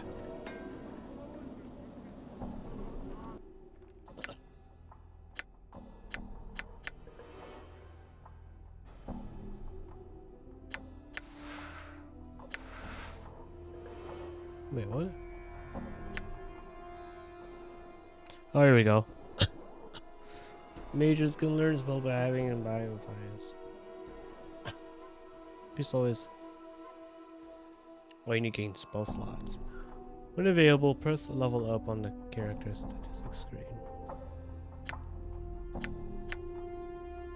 I see.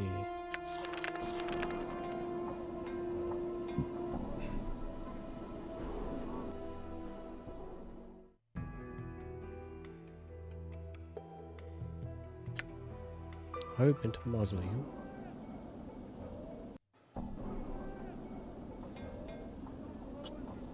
Can't tell that we've been. What if that's the bar?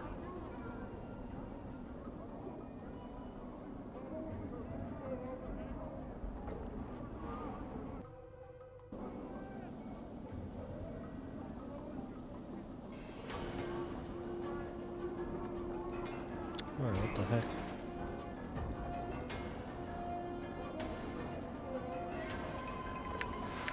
What's up, Chief? Endure. In enduring, grow strong. Is the strength?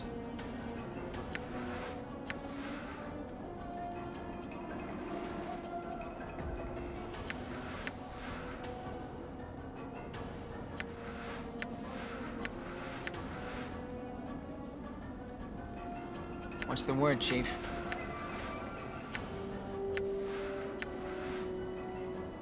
You duckhead. Did you see that? Damn it.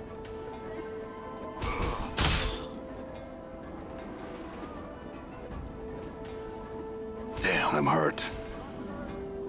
Oh.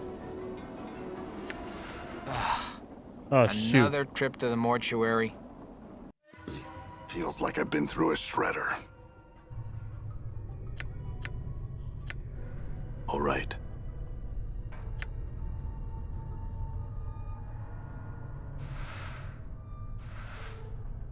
Did I ever give that person a...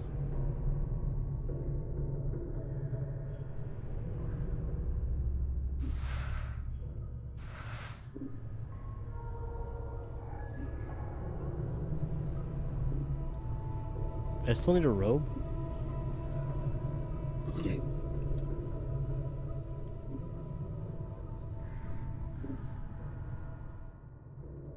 Done.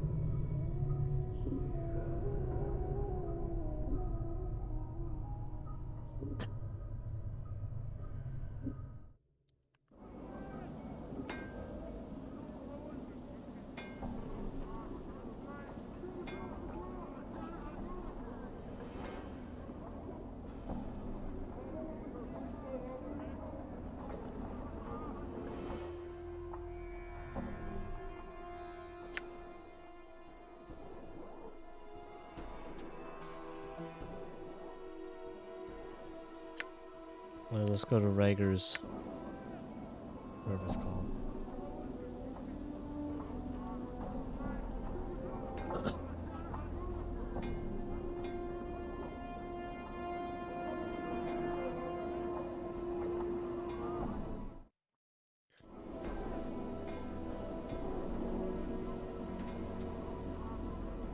Done.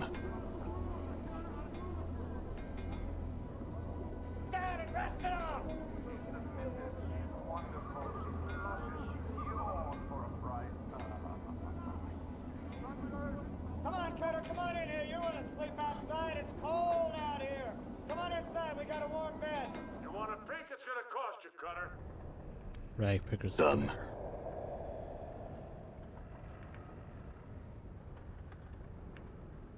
Lock collectors. Yellow fingers. I know you.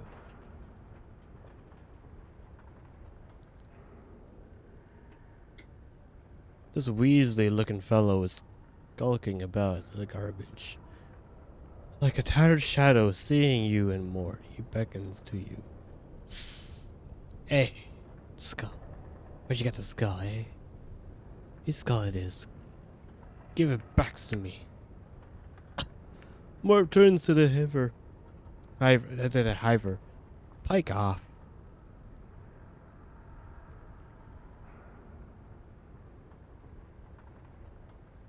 If you can prove me the skull is yours, then I'll give it to you. It's only fair. He stares at you for a moment. Like you're adult. It's Pike in mine. Talking proof don't know nothing. Give me the skull's back nows. This is not your skull. I'll buy the skull from you fair. His eyes narrow, his lips pulling away from crook-stained teeth in a twisted sneer. Skull a lot of jink. You can pay, means a lot to me, that skull. More spins to face you. Chief, don't give this trash anything. Aye. The man hisses angrily at Mort. Anyway, talk to me. Your owner. Mort turns on the man. I was talking to you. It's for brains. Talk to you, you'll know. Because I'll be grunting and snorting. So you can understand what I'm saying. The man turns to you. Teeth barred and angrier than ever. It's gonna cost. It's gonna cost to sell a matter. Only 5. I'll sell it between us. He sneers horribly. Still for me again, oh. I'm floating with the biggest idiot in the multiverse. And what? Yellow fingers steal from you, you'll do what? Never mind. Never yet. Mind. There'll be trouble. You can be sure. Trouble.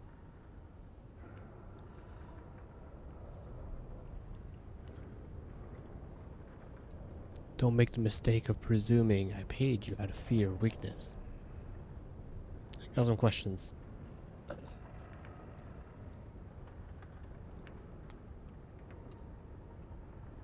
His eyes constantly rolling and darting as he speaks. You seem to fall on your coin purse frequently. I have a couple coins. He scoffs. Chance not cheap. You deaf? Listen when I talks to you. Fine, here's another 5, dude. He studies the coins for a moment and squints at you. I know some. What you want? What you want to know? Tell me about the collectors. I looked confused. What about him? Are you one? Maybe. On occasion. What's that matter? What do they do? He looks at you like you're adult. Scrape up the dealers. Drop them off at Dusty's place to get some chink for the journey, so? I'm looking for a man named Farrod. He narrows his eyes suddenly. Eh? He cocks his head, studying you. Farrod? Know about him. Job on about him. Not cheap. Ugh. 5 more coins. He looks around and leans close to his ear. Go to the east part of the square, mate. I'll meet you there in an hour's time. Don't want to be seen with you any longer. No more questions now. Get. He makes to move. asked you. Wait.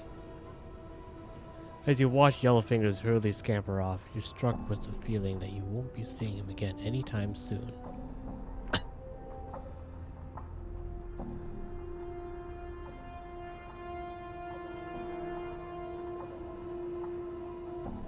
Damn.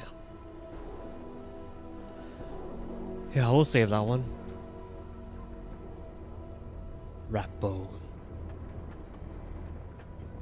This man is whistling a cheerful tune and playing with a well-kept fighting knife. As you approach him, he stops whistling and gives you a curious look. What you want? I had some questions.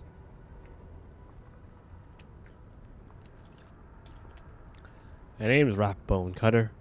I'm a thief for hire in the employer share grave.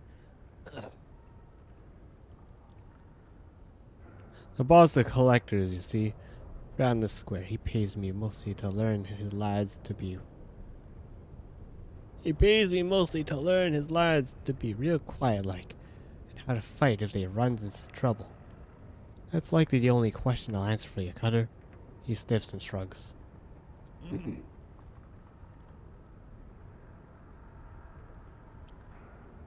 Thief for hire. Could you train me? Sure. For a spotted jink. Been trained before? No, I haven't. That's fine. I'm gonna cuff you. Now, so dodge it. He suddenly swings his open hand at your head. Dodge the blow. You avoid the Ratbone's blow. Not back, Cutter. About that spotted jink. 50 commons and I'll see you trained right up. Sounds good. Here. You knows you gots to stop him. Wait. Wait, 50? You knows you gots to stop doing whatever you're doing now, right? You can't be a warrior or whatnot. Isn't a thief? You alright with that, Cutter?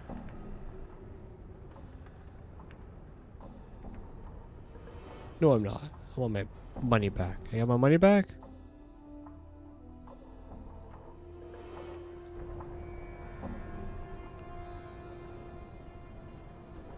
Interesting, though. You can become a thief.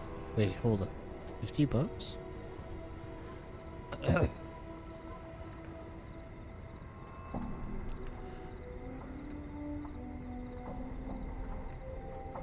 Let's get to it then. Well, I'm gonna learn you. Here, Thief 6 best blood sneaking. Oh, let's get to it then. I'm gonna learn you here are Thief 6 best bloods. Sneaking about, hiding, picking locks and pockets, finding and removing traps, and my favorite, stabbing and plucky bricks in the back. Go on. Sneaking about, hiding in the shadows and moving real quiet like. His right handy, barely gets in a dead Cutter, eh?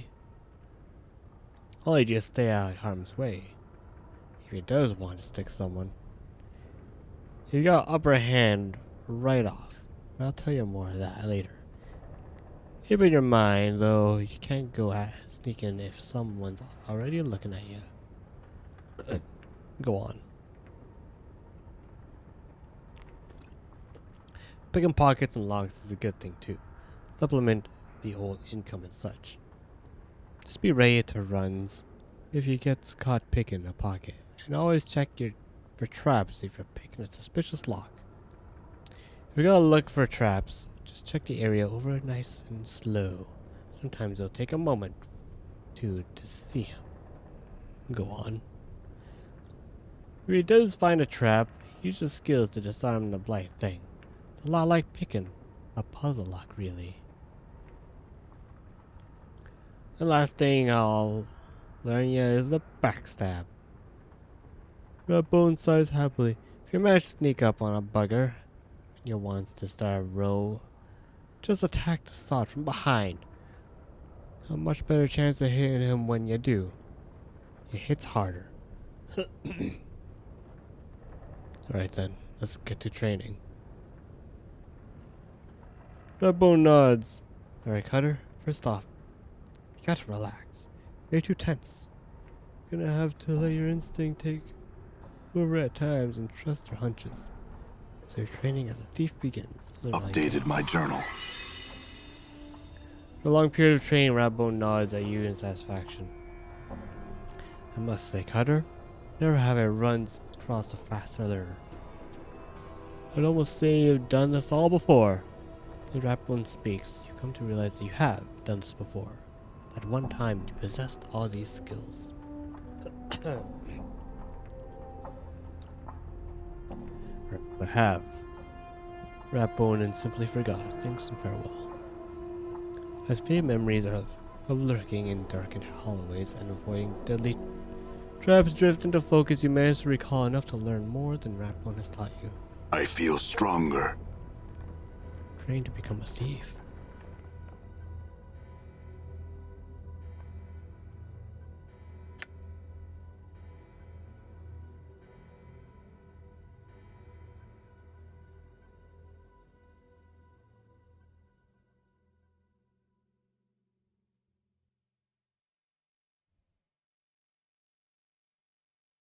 Oh, decision. Oh, no. I can't use these anymore. Here, you hold these.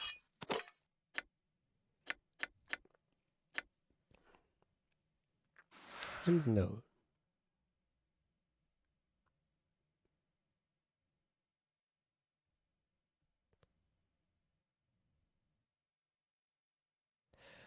This note has been written with remarkable penmanship upon the finest parchment.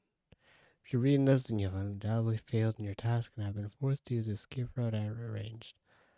I told you that your little disguise idea was ridiculous. In any case, you'll need to lay low for a while. The dustman may be diluted. But they are not fools, and it will certainly receive.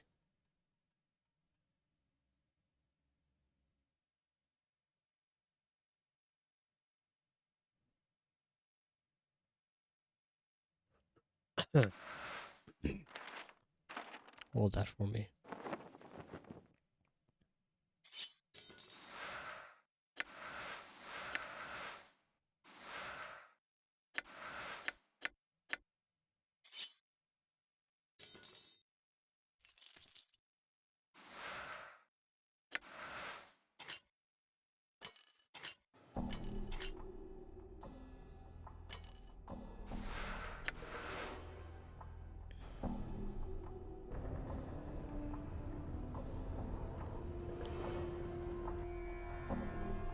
Sure, why not?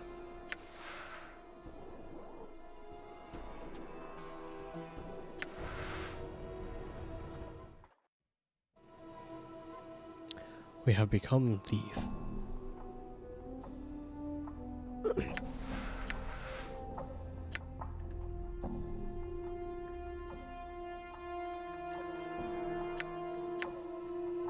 Oh, that's mage spells. Where would we see all our abilities?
Hold up.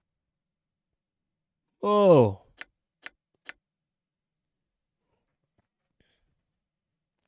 2 hit points gained. Oh, thief skills.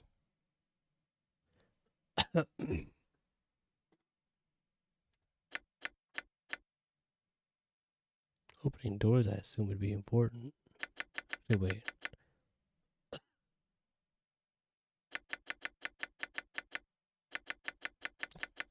Saving throws. Breath weapon. Spell.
Hidden.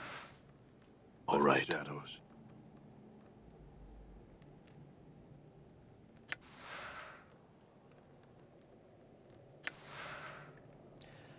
Use this ability to carry and disappear into shadows. Any action taken other than movement will deactivate this ability.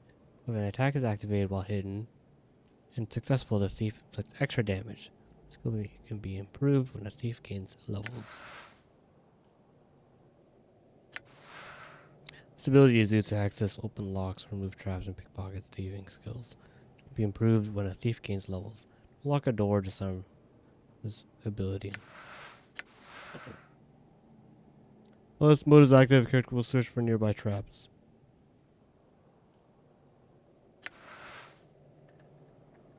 So, like, if I were to just... Hidden. Left the shadows.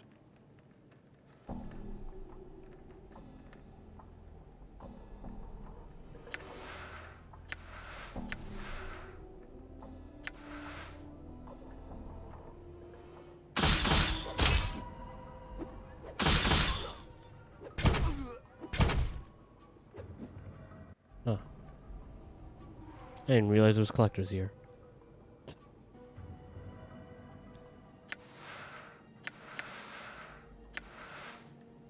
Done. Didn't get anything. Oops. Wait a minute. So if we were to try Hidden. stealth, Left the thief. shadows. Done. Didn't get anything. Pickpocket failed. Left the shadows. Hidden. Left the shadows. Done. Didn't get anything.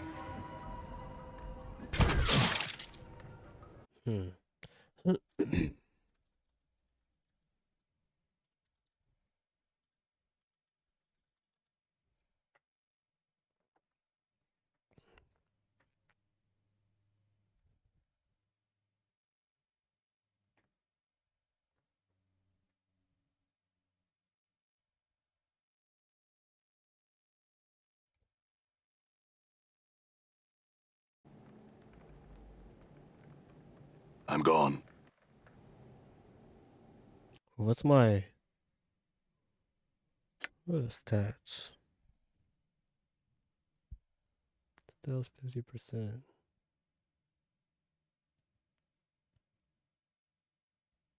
Find remove traps 30.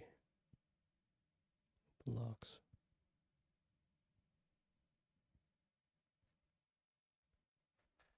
You know what? Wait. No game. I feel stronger. Level up.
Hmm.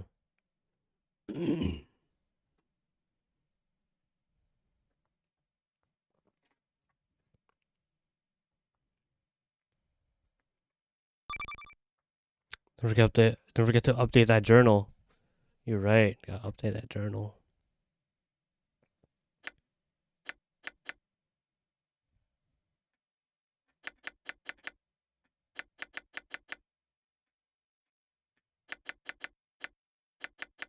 To open doors? We've tried this.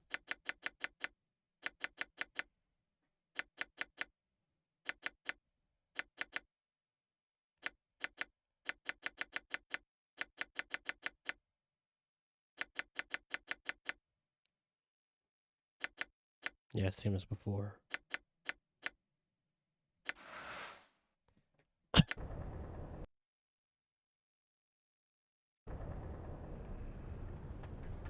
Alright, who's in here? Where was this? Sharegrave. Oh, he's the owner. He's the boss. Collector boss. Tall and lanky, this pale, grim-looking man exudes authority despite his gangly and somewhat awkward frame. A good portion of his left ear is missing. What little is left is a ragged mess of scar tissue, as if the ear was bitten off rather than cut. His narrow, shifting eyes, almost mere slits, look clever and dangerous. He spits out a reply. I don't know you, Burke. He glares at you. What do you want? Answer quick before I call in some men to make quick work of you. Who are you?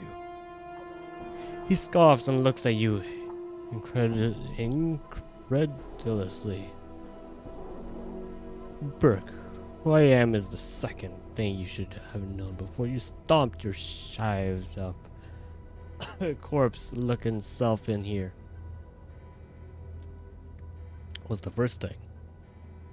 That I hate visitors, and I loathe strangers. You're both.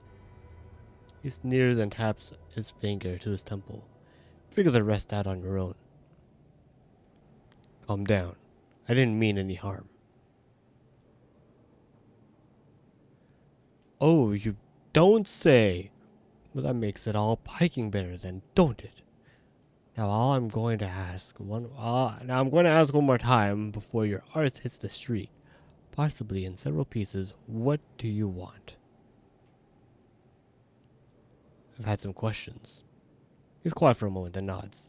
That's so. Like what? I'm looking for a journal that I lost. I don't know anything about that. Should I? Farad. The tension in the room suddenly rises. Now what a funny thing to be asking about. What do you want to know about old blood Farad for?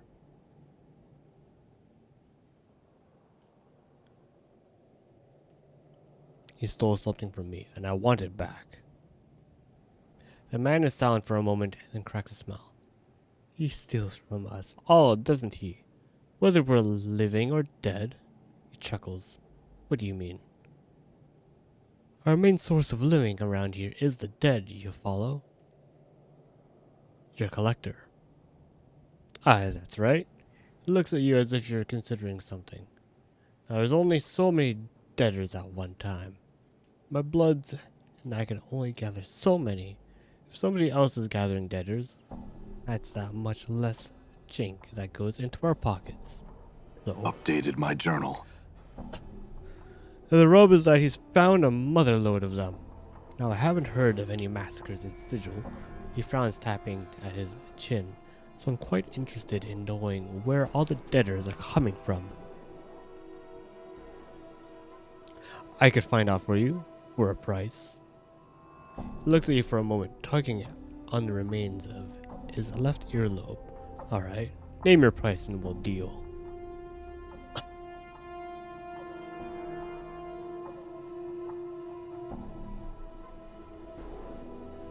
$200 copper. Updated my journal. He thinks for a moment before finally nodding. Alright, deal. Come back here with the dark of it, and Jink will change hands. You need to know where old Farad is? Yes. Go up on the platform and follow them to the north and west. You'll come to a gate that leads to Farad's bolt hole. Getting in and getting information is your deal. If anyone asks, you don't know me, and we never had this talk. Here? Who are you? For a smart cutter, you don't listen too well. Okay.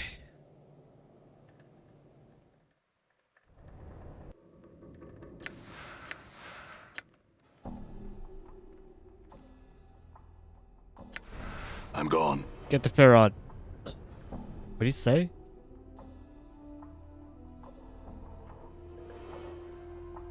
Northwest. Okay. Hey, we're being watched, Chief. Just look natural. Hey, what's eating you, Chief?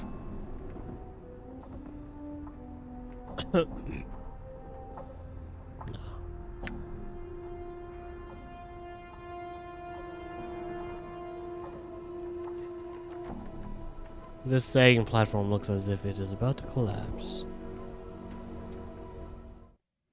What's in here? Wife's hut? Midwife's hut? Old Mebeth. I'm gone. You know what? I'm gone. We should probably explore. I mean, not explore. We should probably let's keep on keeping on.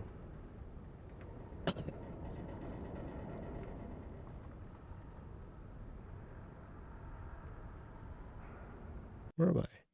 Where am I going? Oh, I see.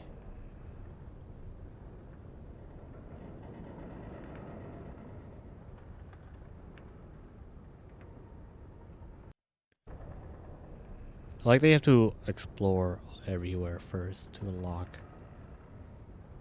the rest. Alright, following the platforms.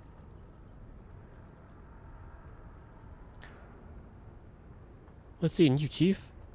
Nothing more. Just checking to see if you were still with me. Oh, wait, no, wait. I already read that. This archway leads only inches into the small building before becoming blocked by a solid wall of refuse. The rubbish is packed so tightly it may as well be stones and mortar. Updated my journal. Hold up, Chief. Look at this. Peering down, you notice a number of dirty footprints that lead into the archway. Do not turn around. There must be a portal through here or something. A portal? How do we open it? How into slightest, Chief. It's gotta be a common key, though. Look at all the traffic that's gone through. You're one of the low lives around here and we'll know. I'll ask around. Let's go. Surely someone got to know.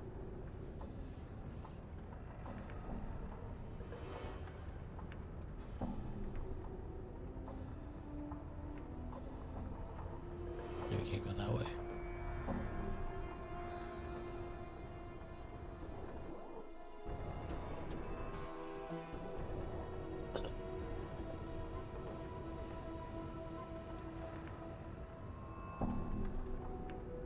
What's in here? Small dwelling.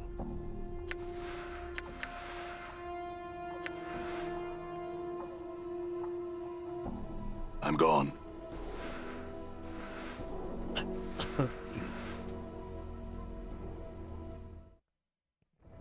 All right. Update in my journal.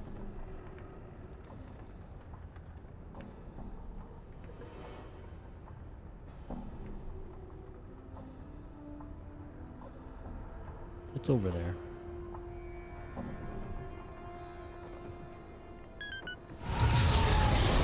Whoa! What the hell is that? Okay, yeah, don't forget to save. This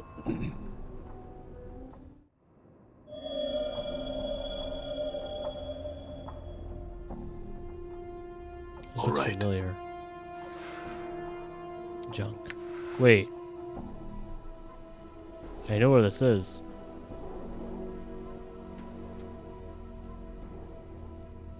Wait, but how do we can't leave?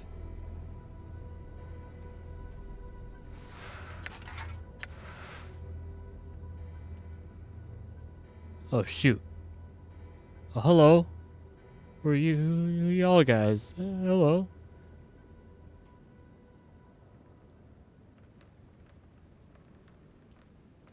Vlask.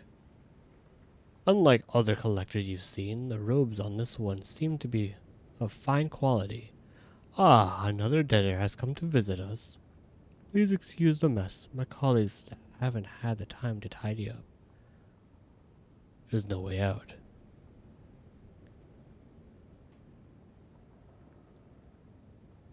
Why sure there is. The door is right over there, but you need one of these to activate the portal. He holds up what appears to be a small glass bead. Come, let us talk price. I'm listening.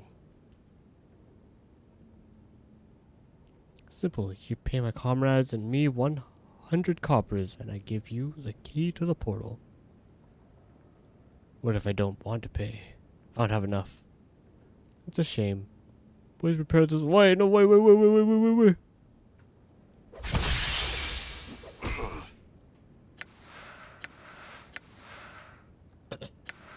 Endure.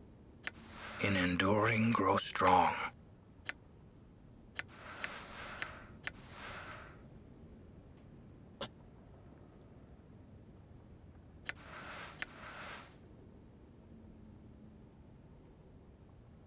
What's up?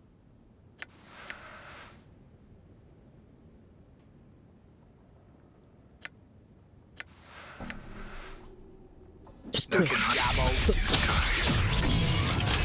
Did you see that? I am wounded. Ah, shoot.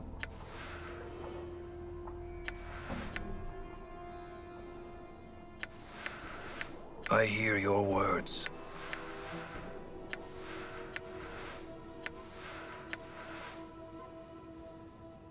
Yeah? Like everyone should attack the same I will way. hear you.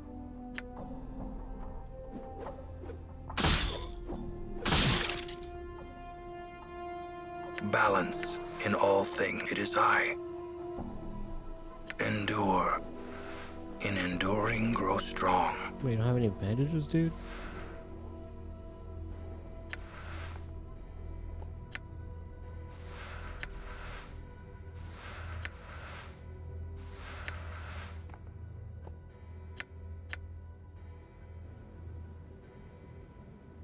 Your will be done. I hear your words. Die.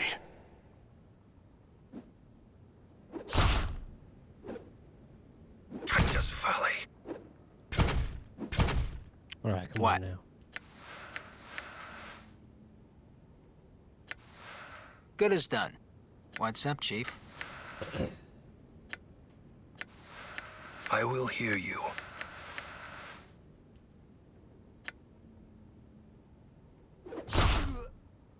I'm gone. Jesus. Oh.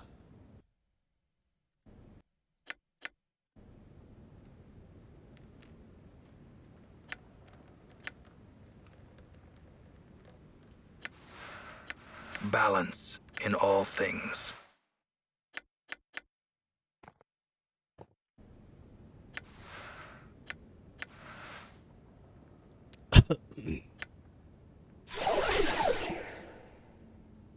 There we go.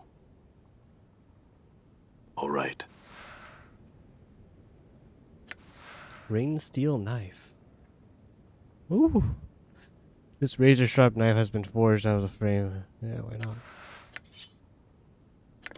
Bronze bracelet.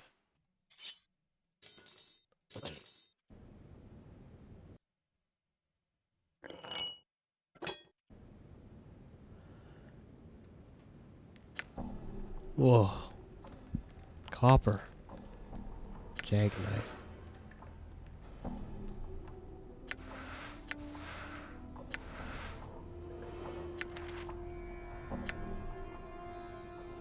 Portal key. Rusty dagger. High quality stiletto. This slim dagger is a beauty among its kind. It is one-handed thrusting weapon. Charm of infinite recall. While practicing, some mage students discovered a means to condense and store knowledge into a charm form. This particular charm contains the entire resource library of the famed Charms Wilmer. The charm can be used to identify unknown items. Only be used on the quick item menu on the world screen. After the charm is used, the user must enter the inventory screen recollect item. Oh, oops.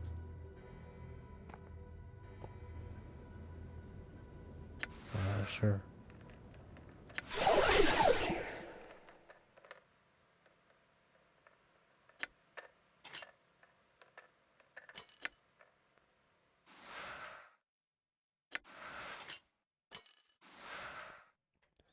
Oh, plus 10% stealth bonus? Don't mind if I do.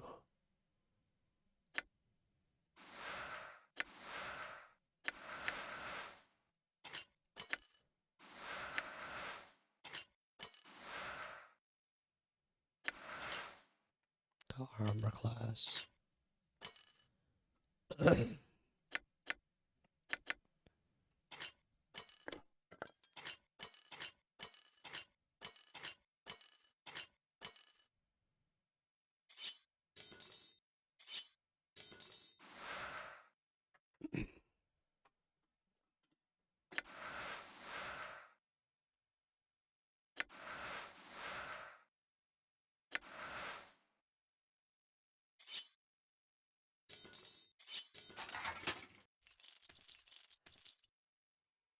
Mm-hmm.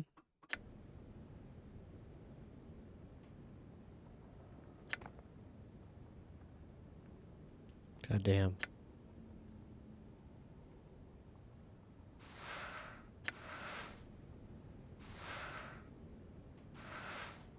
Well.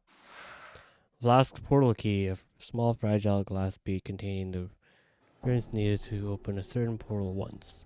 Simply crush to activate. See the small fragile glass bead. Peering inside the bead, you can see colorful mist swirling about. Crush the bead.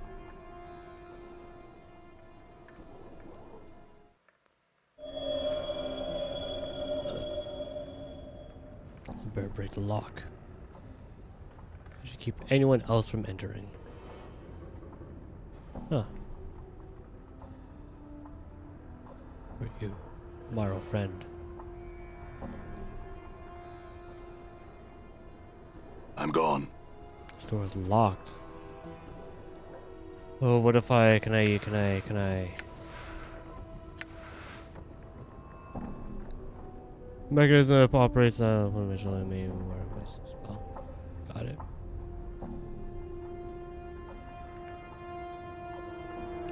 You can smell the reek of dung in Rygar. He tries to focus on you, but his gaze wanders. His eyes are set deeply into hollow sockets and his skin terribly pale and diseased. Oh, and diseased. Covered with rashes and yellow patches that look ready to peel from his body at any moment. The stench emanating from him is terrible.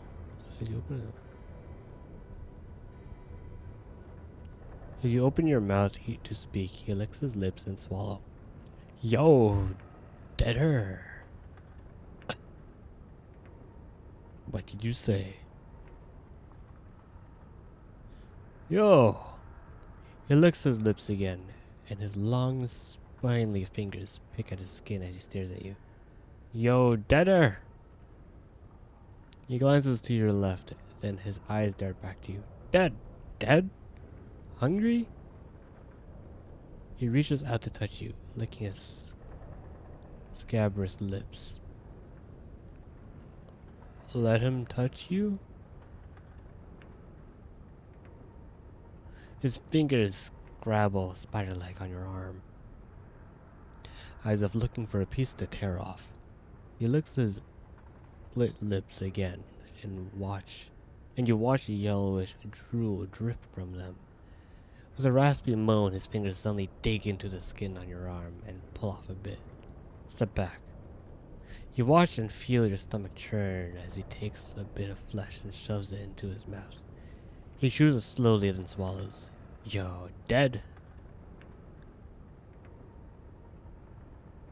No, I'm not dead. Yo, taste dead.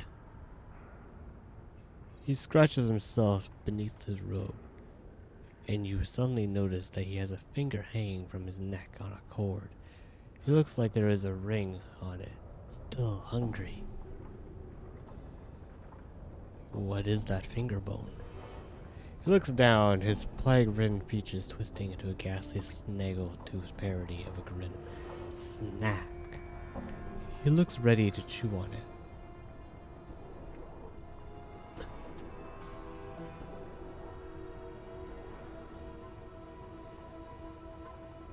Don't eat that. I'll bring you a whole body to eat rather than that. His eyes gleam, and he is distracted from the finger bone. Okay. I'll go fetch some meat for you. Don't eat that finger bone, or no meat for you. Farewell.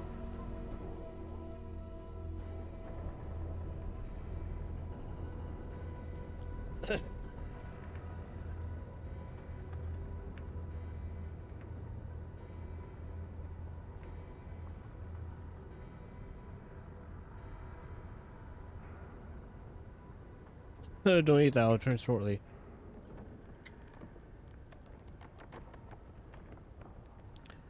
He claps. Hungry, you'll bring meat. Yes, but give me the finger bone first. He nods greedily and pauses, sniffing the air around you. Yo. No, I have meat. You lie. Lie! I must have dropped it somewhere. I'll return soon. Oh, alright. That worked. Oh. No, not yet. Bite off a piece of me instead. Give me the finger bone first, Meryl friend. He nods greedily and lets you take the finger bone. Bite you. His teeth sink into the meat of your forearm and pull a chunk away with a single wrench of his neck. The pain is excruciating, but Meryl's friend sits on his haunches as if nothing had happened. Chewing noisily at the mouthful of meat he pulled away. Thanks, farewell. Something happened to me? Nothing happened to me, did it? Infernal.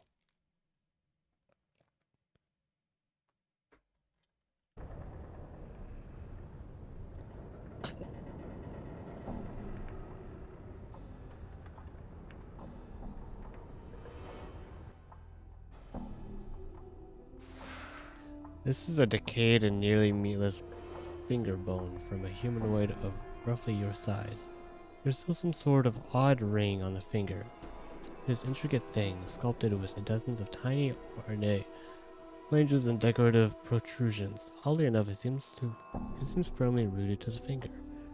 And no amount of pulling or prying will budge the thing, almost as if the ring's jagged edges have dug into the lifeless finger itself and refused to release it. Okay, what if I...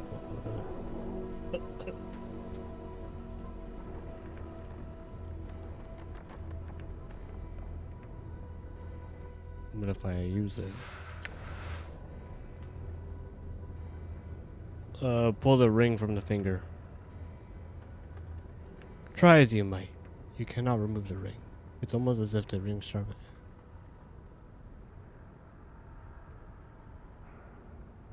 Remove your own finger, replace it with a finger bone? Pull my finger? You place the ring finger. Whoa! Pizza with the raid. How are you doing, my dude? Been a while. How been your adventures? And seeing your stories on the Insta. What are you up to, pizza?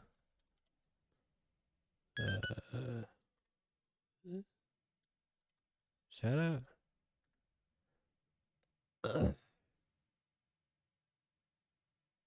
It didn't work.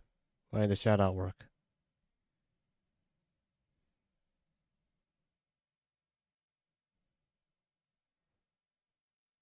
What happened? I have to relink my Twitch account. Hold up.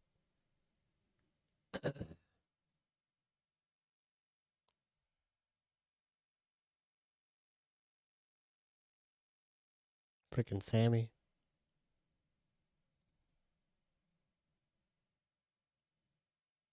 There we go. Now it should work.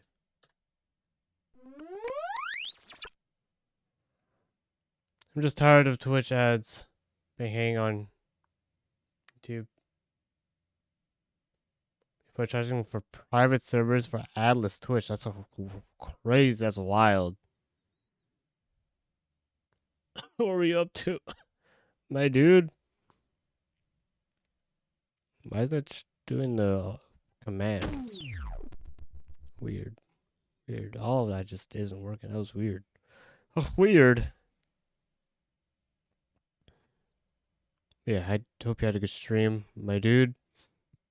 We're just playing some not Baldur's Gate. Anything, just did some anime con stuff. Yeah, look really cool.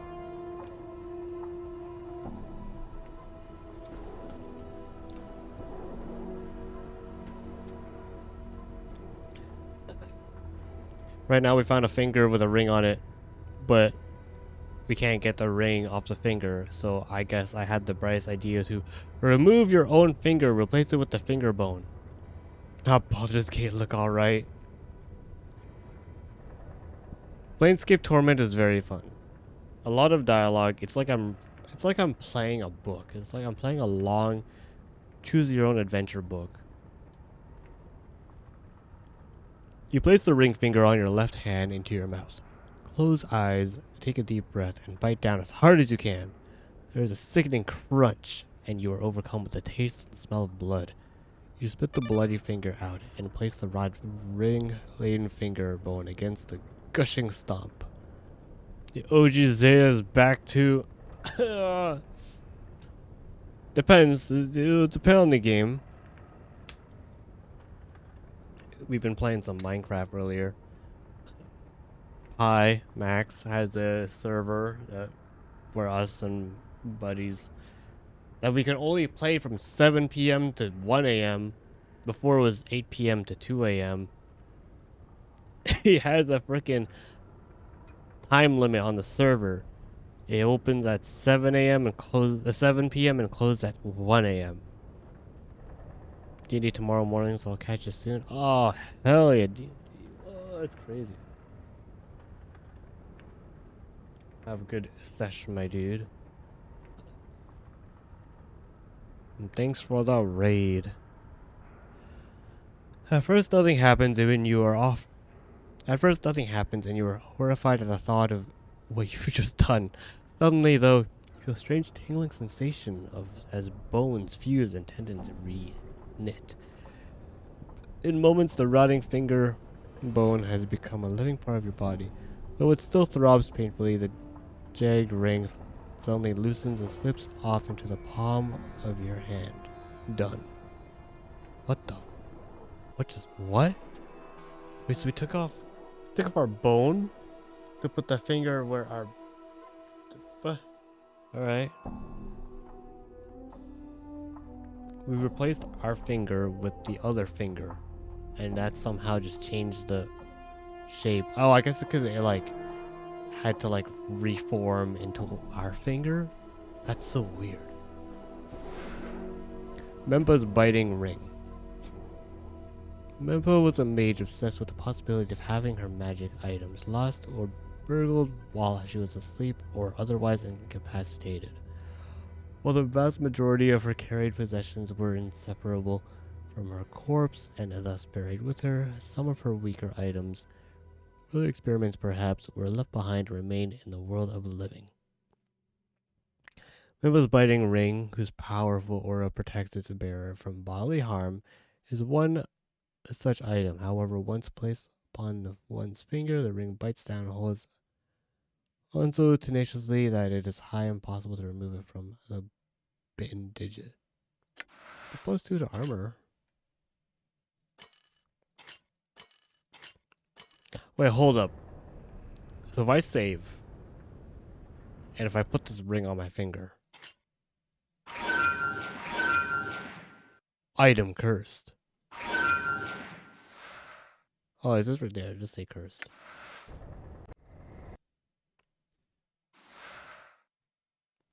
Maybe no. It's not. You know, more. Why don't you just hold on to this for us? All right. Now, why the heck did we do all of that? Just to get a ring? Why?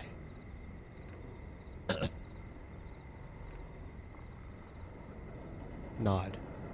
As you approach the hooded, brown-robed man, you notice that he's mumbling to himself softly and occasionally nodding. Greetings. Someone comes to speaks to Nod, aye? He suddenly breaks into a fit of hacking coughs and nods to himself. What are you doing? Nothing. Except looking for debtors. Nothing else. He sniffs, then gives another hacking cough. He mumbles for a moment and speaks again. Nothing else. Neither jink. Jink. Debtors. No, why looking for cops? Question. Damn it. Just a couple. Tell me about this area. Okay, never mind.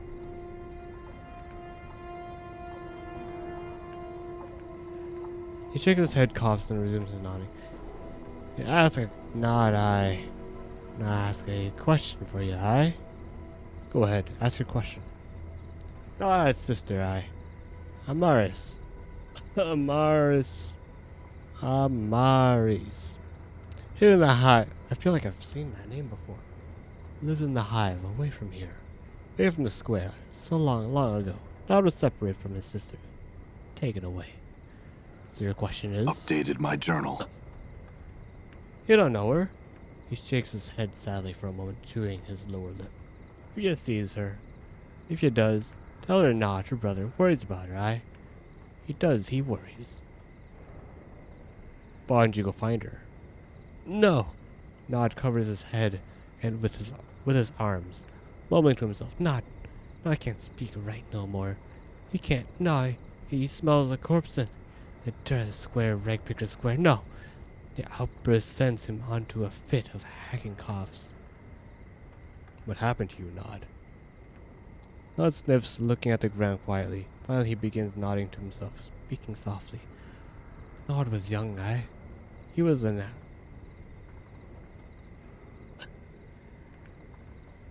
He wasn't started hearing a voice telling Nod to do this, do that. Bad things, bad like chewing on Nod's fingers. He holds his hands to his face and you can see old bite scars beneath the caked on filth. Go on. Nod's parents takes him away. They does puts him in a dark place, a wing tower. Where they pokes needles and hooks in Nod's head.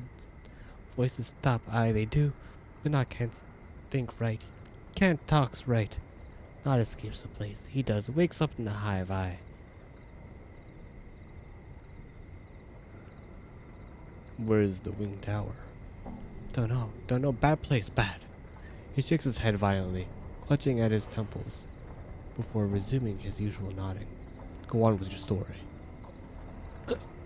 Nod wakes up, there's Collector's eye. Collector's poking at Nod, saying, look, not a debtor. Debtor he's not. Takes him back, takes him. And he takes Nod back. They does. Back of the square, so long years ago. Alright. I'll find your sister for you.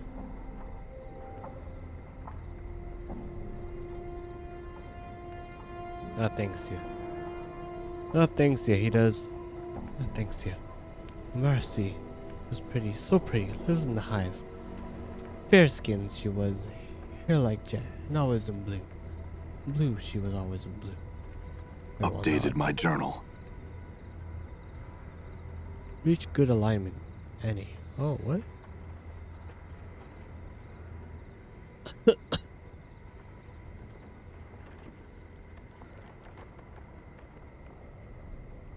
Is that so? Neutral good. Huh.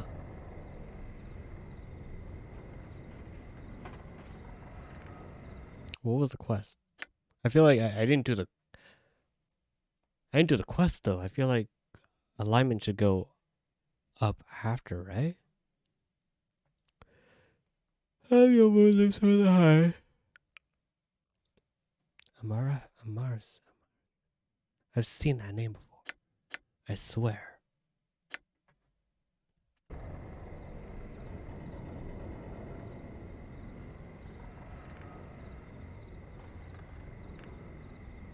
Readings. Question.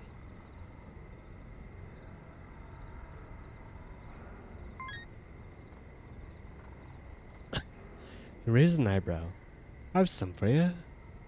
Hey, what did you want to know, and how bad did you want to know it? What do you mean? Very well.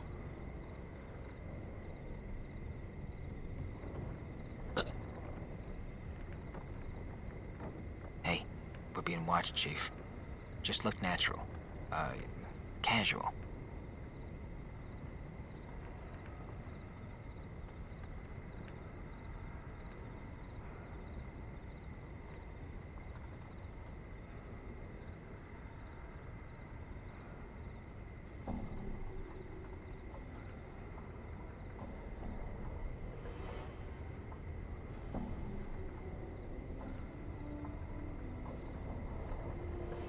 Let's go in here.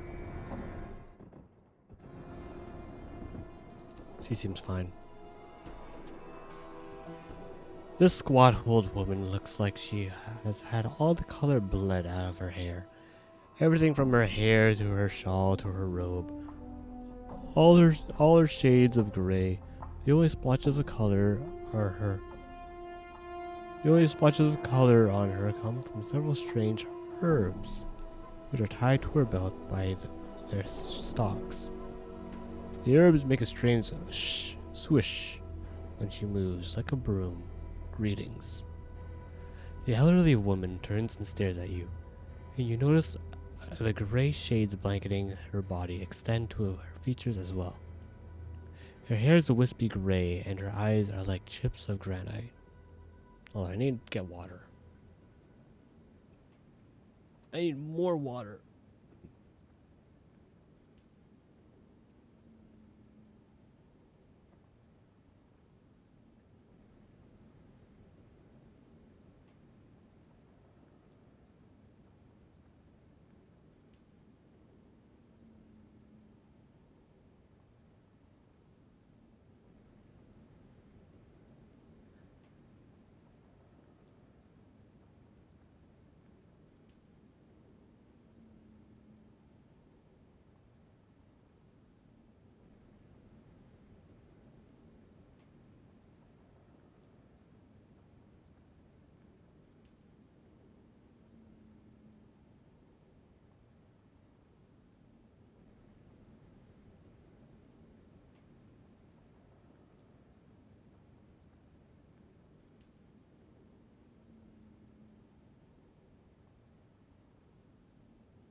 The elderly woman turns and stares at you, and you notice the gray shades blanketing her body extend to her features as well.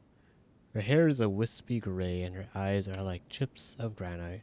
She frowns when she sees you. And who might you be, I don't really know who I am. Do you not know yourself, child? She squints, then points at your chest. Hard to piece together the man beneath all that tracery and scrawling scars, is it? Maybe. Who are you? With a sly cackle, she wags her eyebrows. Have you not heard of old Mebeth? Mabeth.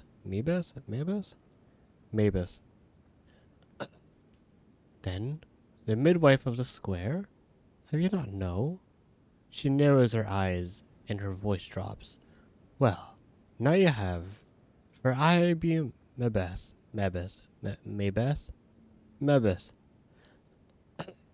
You're a midwife. What do you do? Updated my journal. As a bones rate, drive the cough out of the sick, yank out squealing stubborn babes, mend cloaks or a rag or two. Make cures and herbs, other such. She squints at you, studying your scars. We need a cure or three to hear then. Cures. Aye, you be needing some cures to look at ya. You want to buy some, do ya? She glances at the scars covering your body again and shrugs. Too late to be asking for them, I think. Actually, we could use some healing. Meredith nods. Very well then. She reaches for one of the dried herbs at her belt, snaps it off the stalk, and then grinds it in her calloused palms. Small wisps of dust and pollen rise from her hands. Then she mumbles to herself and blows the dust into the air. Take a deep breath. Updated my journal. The gray pollen swirls around the room, blanketing you and your companions. You breathe deeply, and in less than a moment you feel strangely refreshed. Thanks, Mebeth. Before I go, I had some questions for you.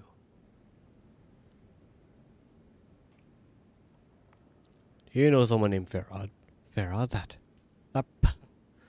You watch as Mebeth spits once, twice, 3 times, and follows it by making a semicircle over her heart. That gall turd ought to be one with the likes of him. I need to find him. Do you know where he is? He's not in Redpicker Square, that much I can tell you. You need to find a way under the square that the turd spiders skip. She spits again. Even talking about him leaves a foul taste, it does. He's under the square. She jabs her finger at the floor. Aye, he's buried beneath these piles of trash. Him and his boys in a tough time you'd be digging him out of his desk. She shakes her head. Let be, child. I still need to find him. How do I get down there? Updated my journal. Mother frowns and sighs. You tell Farah's got a gate that leads to his nest somewhere here in the square. Doesn't matter, find it. I want to ask the others, some who travel a bit more than old Mebeth.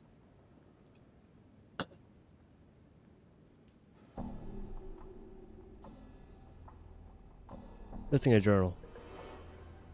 I haven't seen one if it's in the square, which I doubt, since folks don't traffic much with books and the like. It's most likely been sold or stolen. Was it something important to you then? A magic thingy? All glowing and sparkling with magic, say? If so, you might never see it again.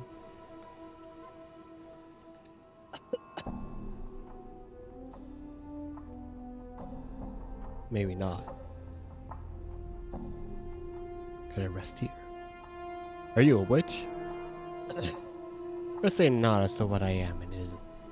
A witch would be a one to know so fool bad for that, I don't know, old woman barking sniffling.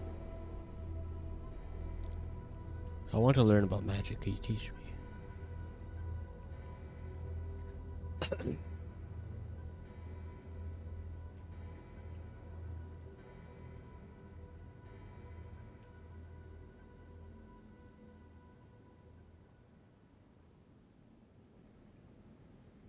I rest here.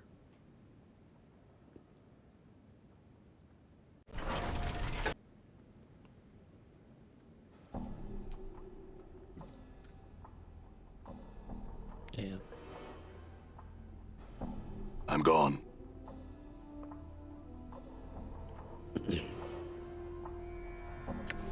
Play the shadows.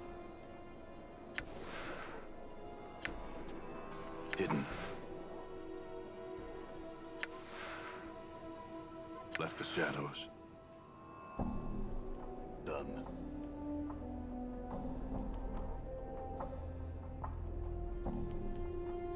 Does not have anything on her? What happened?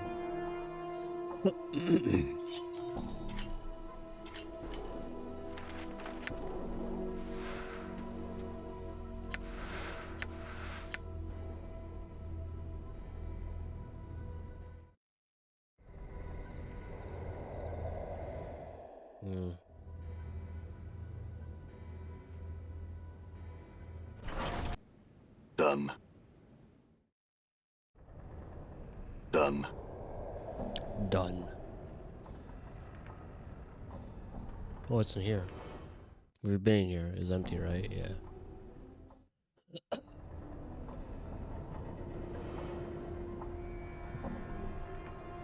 I'm gone.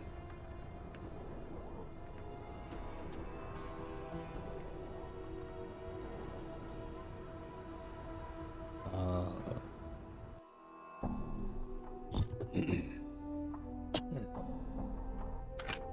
I see.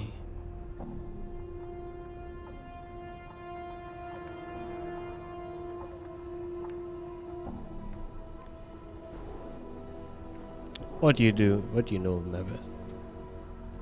And your cutter? Oh my god.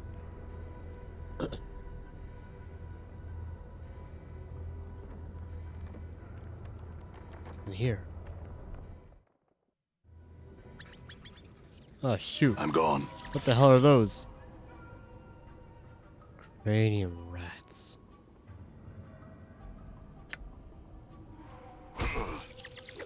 Damn it!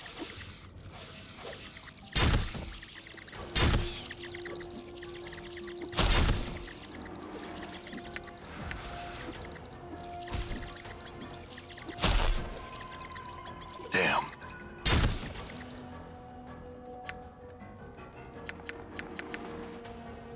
Huh. All right. This is a tale from a cranium rat. Go on and lurk, Mosea. Got major sleepy just now. Have a good stream, my man. Update that journal. I'll update that journal. Man, dude. I was freaking comfy. Alright. But yeah, have a good lurk. Have a good sleep. Yeah, baby! Oh, you can't tell me what to do, Zeo, but I'll drink. Have a good lurk.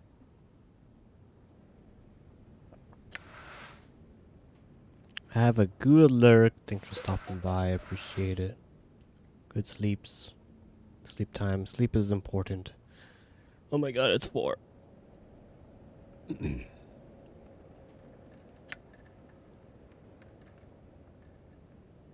Why was there freaking rats in here? Done. What you know anything about?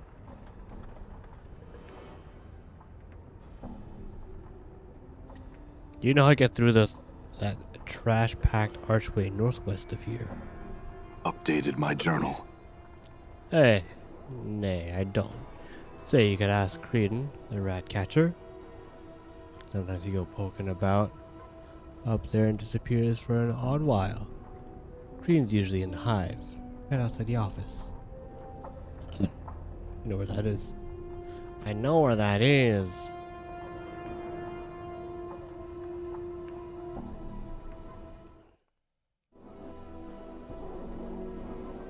All right. I'm gonna go down, right?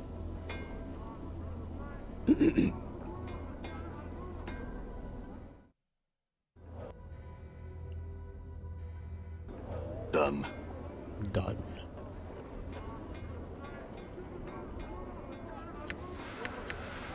Hidden. Left the shadows.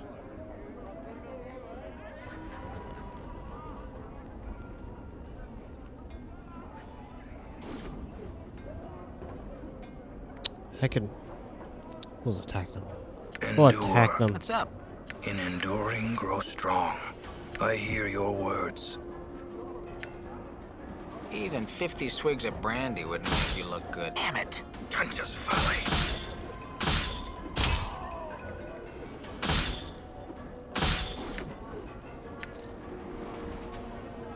Get him. All right.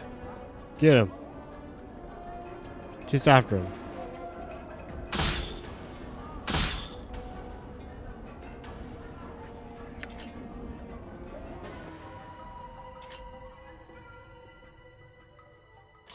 Oh, that's interesting. That'd be near each other, huh?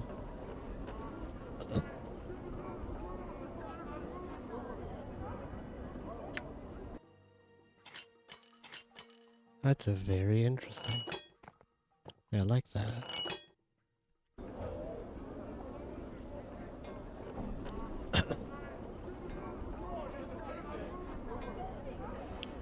Hey, Creedon.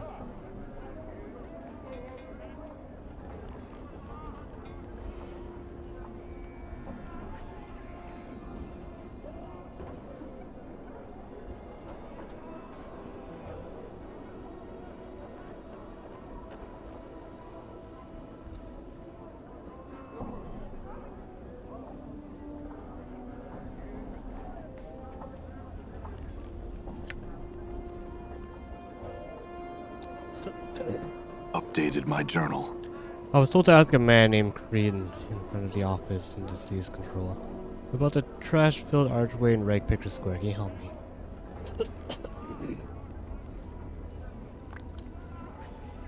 He thinks for a moment.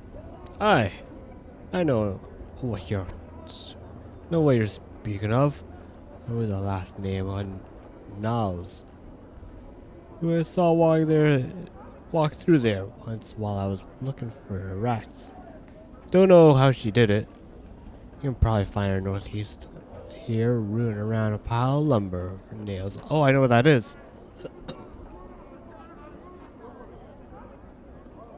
Thanks.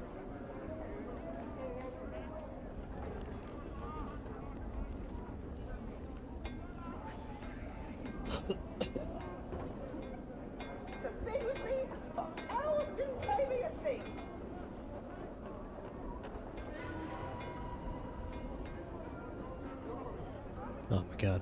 Yeah?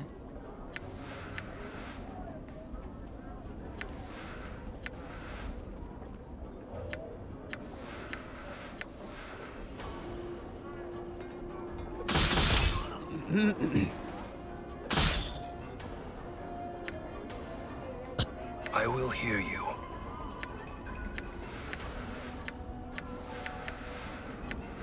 Look at the Lay a stuff, man. shadow.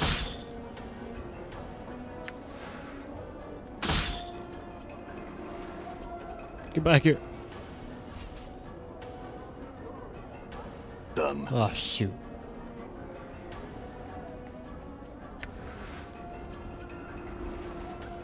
Did you see that?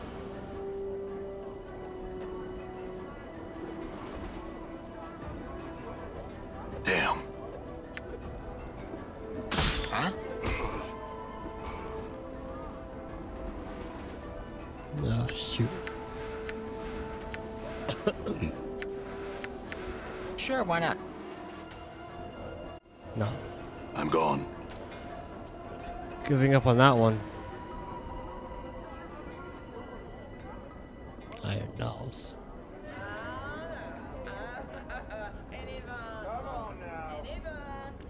Told to ask a woman named Niles. Updated my journal. Not slowly. It's a portal, you know? Stumble on quite by chance, I did. All you need to do is have a handful of junk on you. When you walks up to it, and be able to pass right through.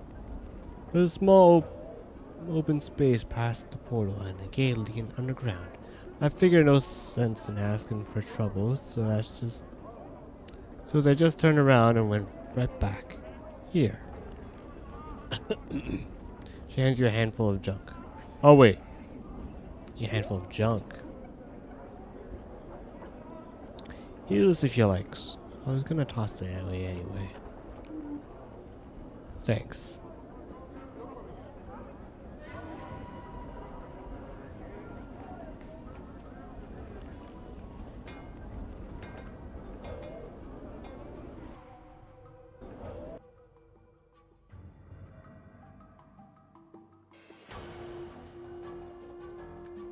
Wait, what?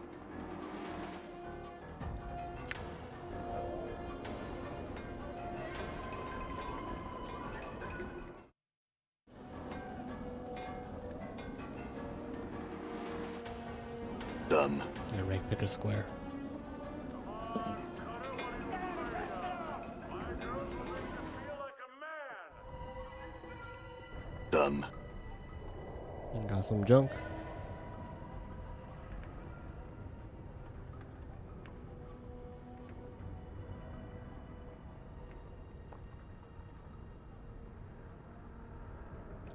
Let's go.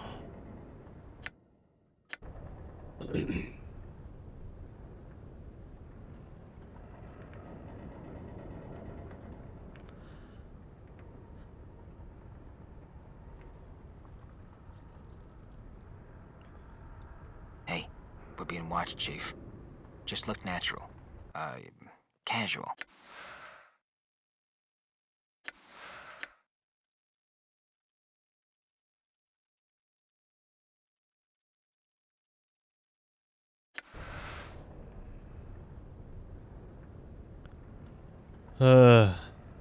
This archway leads only into the...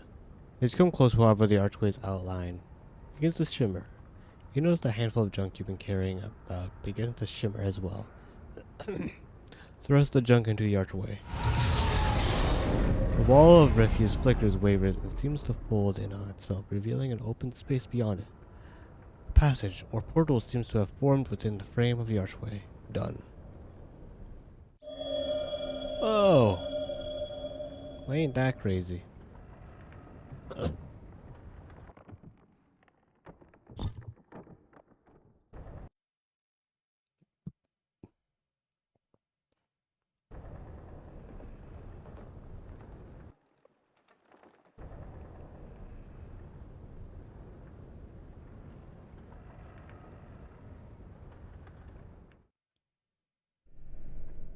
Trash war. Huh? A ragged middle-aged collector approaches you as you enter. Aye. He quickly looks you over and then sneers. Don't know you. I don't believe I made your acquaintance either. The collector continues to glare at you. Is there a problem? The problem, as I be seeing, Burke, is that you continue to breathe in my presence.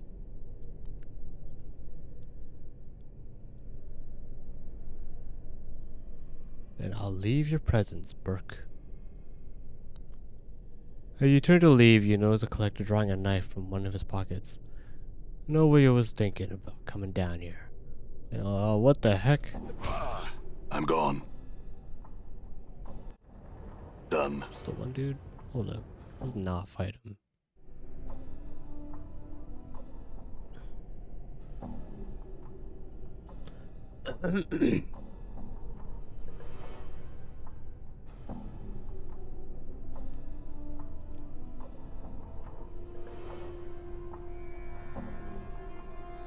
Collecting bodies before they're dead sounds like a really good way to meet the lady. Seems to talk some more sense as he turns away. What the heck? Oh. I didn't I'm read gone. it. Oh shoot, I forgot you have a dialogue thing you can reread.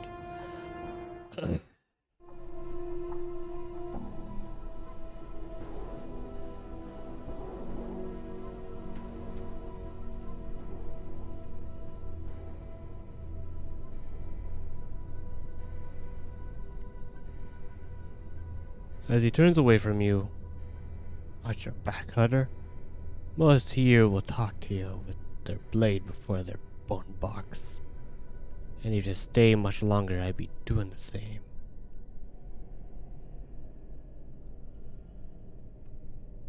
I'm gone.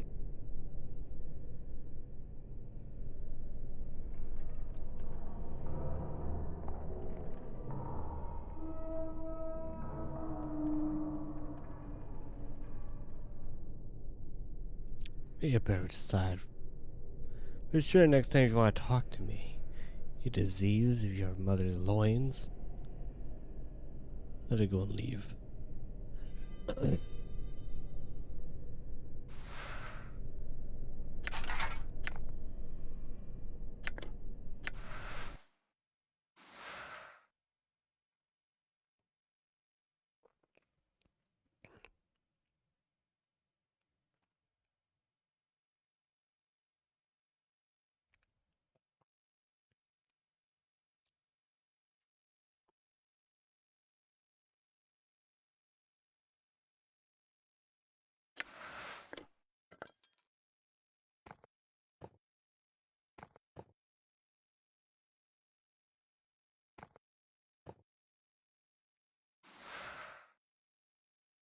Should we like just grab only a handful? Oh, there we go.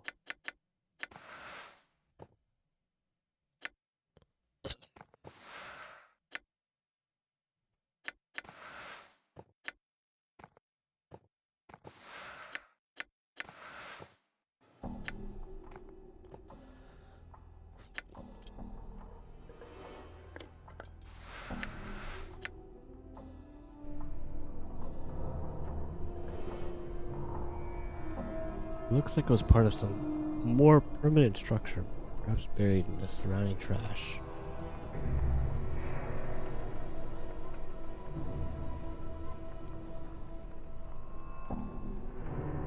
What is this?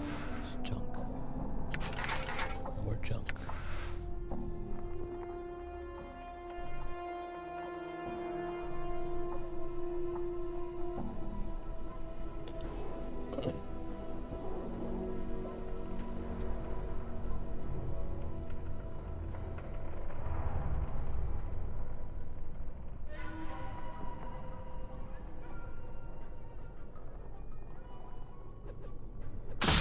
See I that? don't want to fight. Stop. What's up?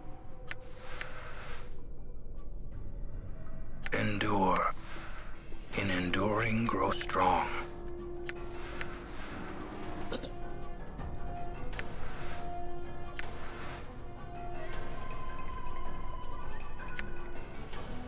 Your In sheer the monster. pain into my eyes. Did you see that?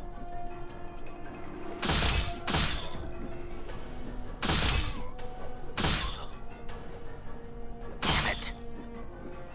Critical miss.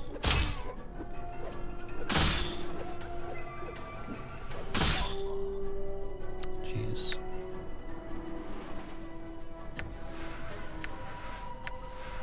Speed 2. Wait, what's speed on this? Speed 1. 1 to 4. Piercing. Slashing.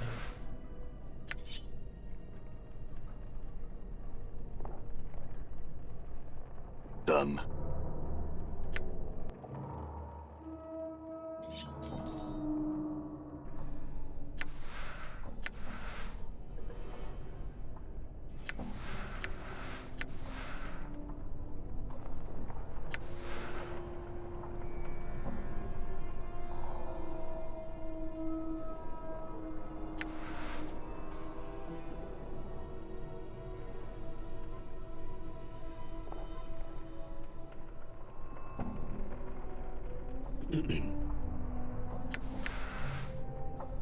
Where the heck are we? These walls of trash. Walls of trash warrens are made of junk, crushed together by the weight of the mountains of garbage above.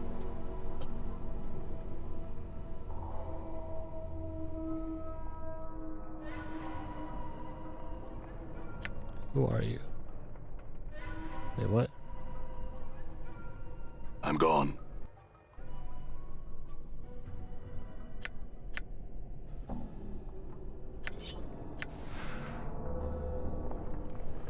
Well, I've already collected that loot.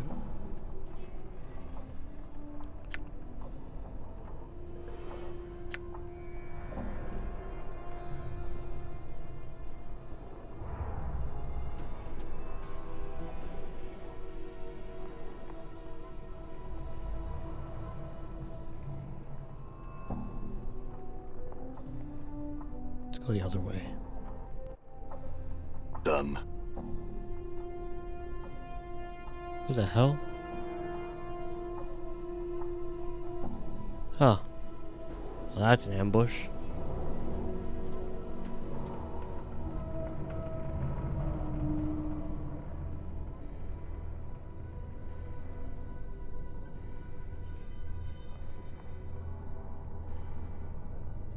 Mm-hmm.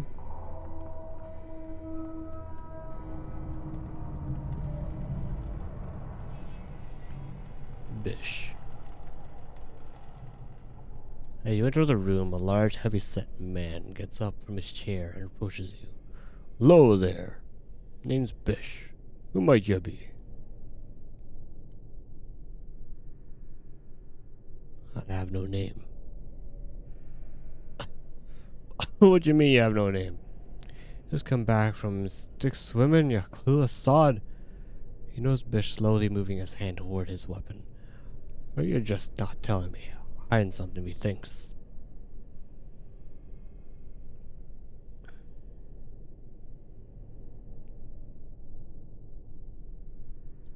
"I got nothing to hide. I want no trouble. I just want to pass through."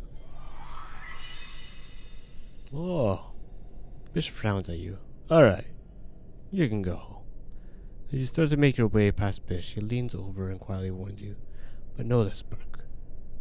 You go causing trouble down here. I go crushing your skull if I see you again." Farewell.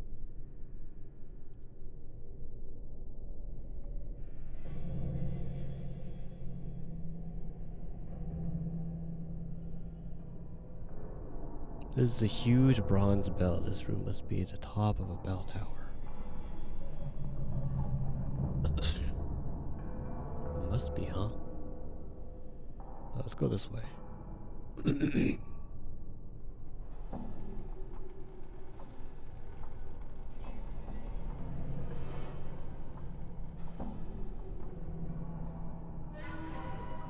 Ah, shoot. I'm gone. Screw that.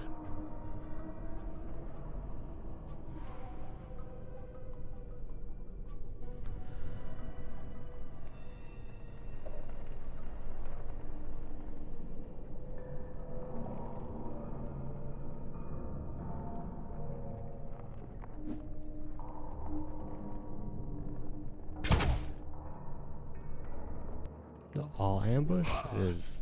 Alright, never mind. Done. Let's not deal with them, you know? Endure. In enduring, grow strong. I'm gone.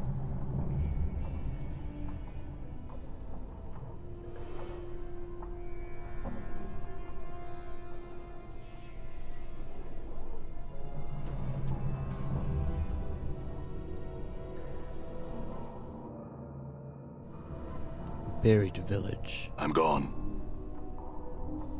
Oh, oi, who are you? You see a ragged man clad in patchwork clothes. He reeks of smoke and trash. He has a yellowish cast to his skin. He looks askew at you. "What do you want from me, Cutter?" Some questions. Make it fast, Cutter. I got mouths to feed. Who are you? What are you doing?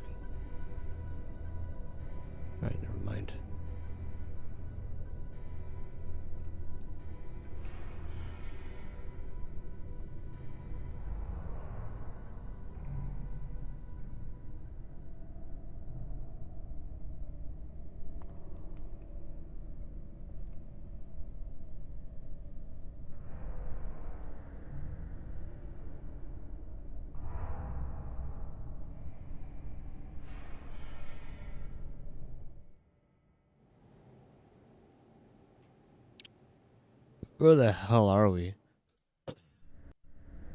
Done.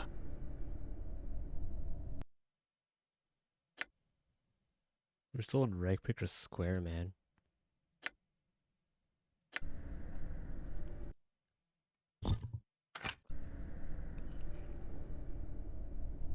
Alright. Let's save game. No, where are we actually? Buried Village.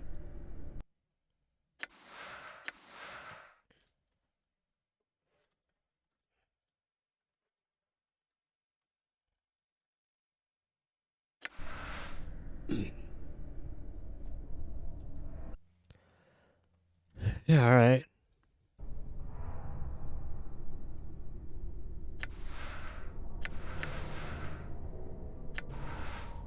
Done.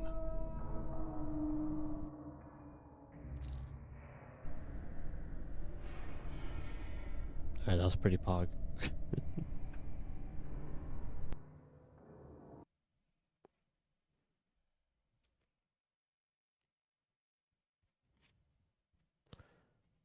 Okay. Have a good night, my dudes. We'll be back tomorrow or Minecraft later. Well, maybe in the morning because I have to go somewhere later at night. But I miss freaking Minecraft. Ah. Anyway, have a good night. I'll see you next time. Bye bye.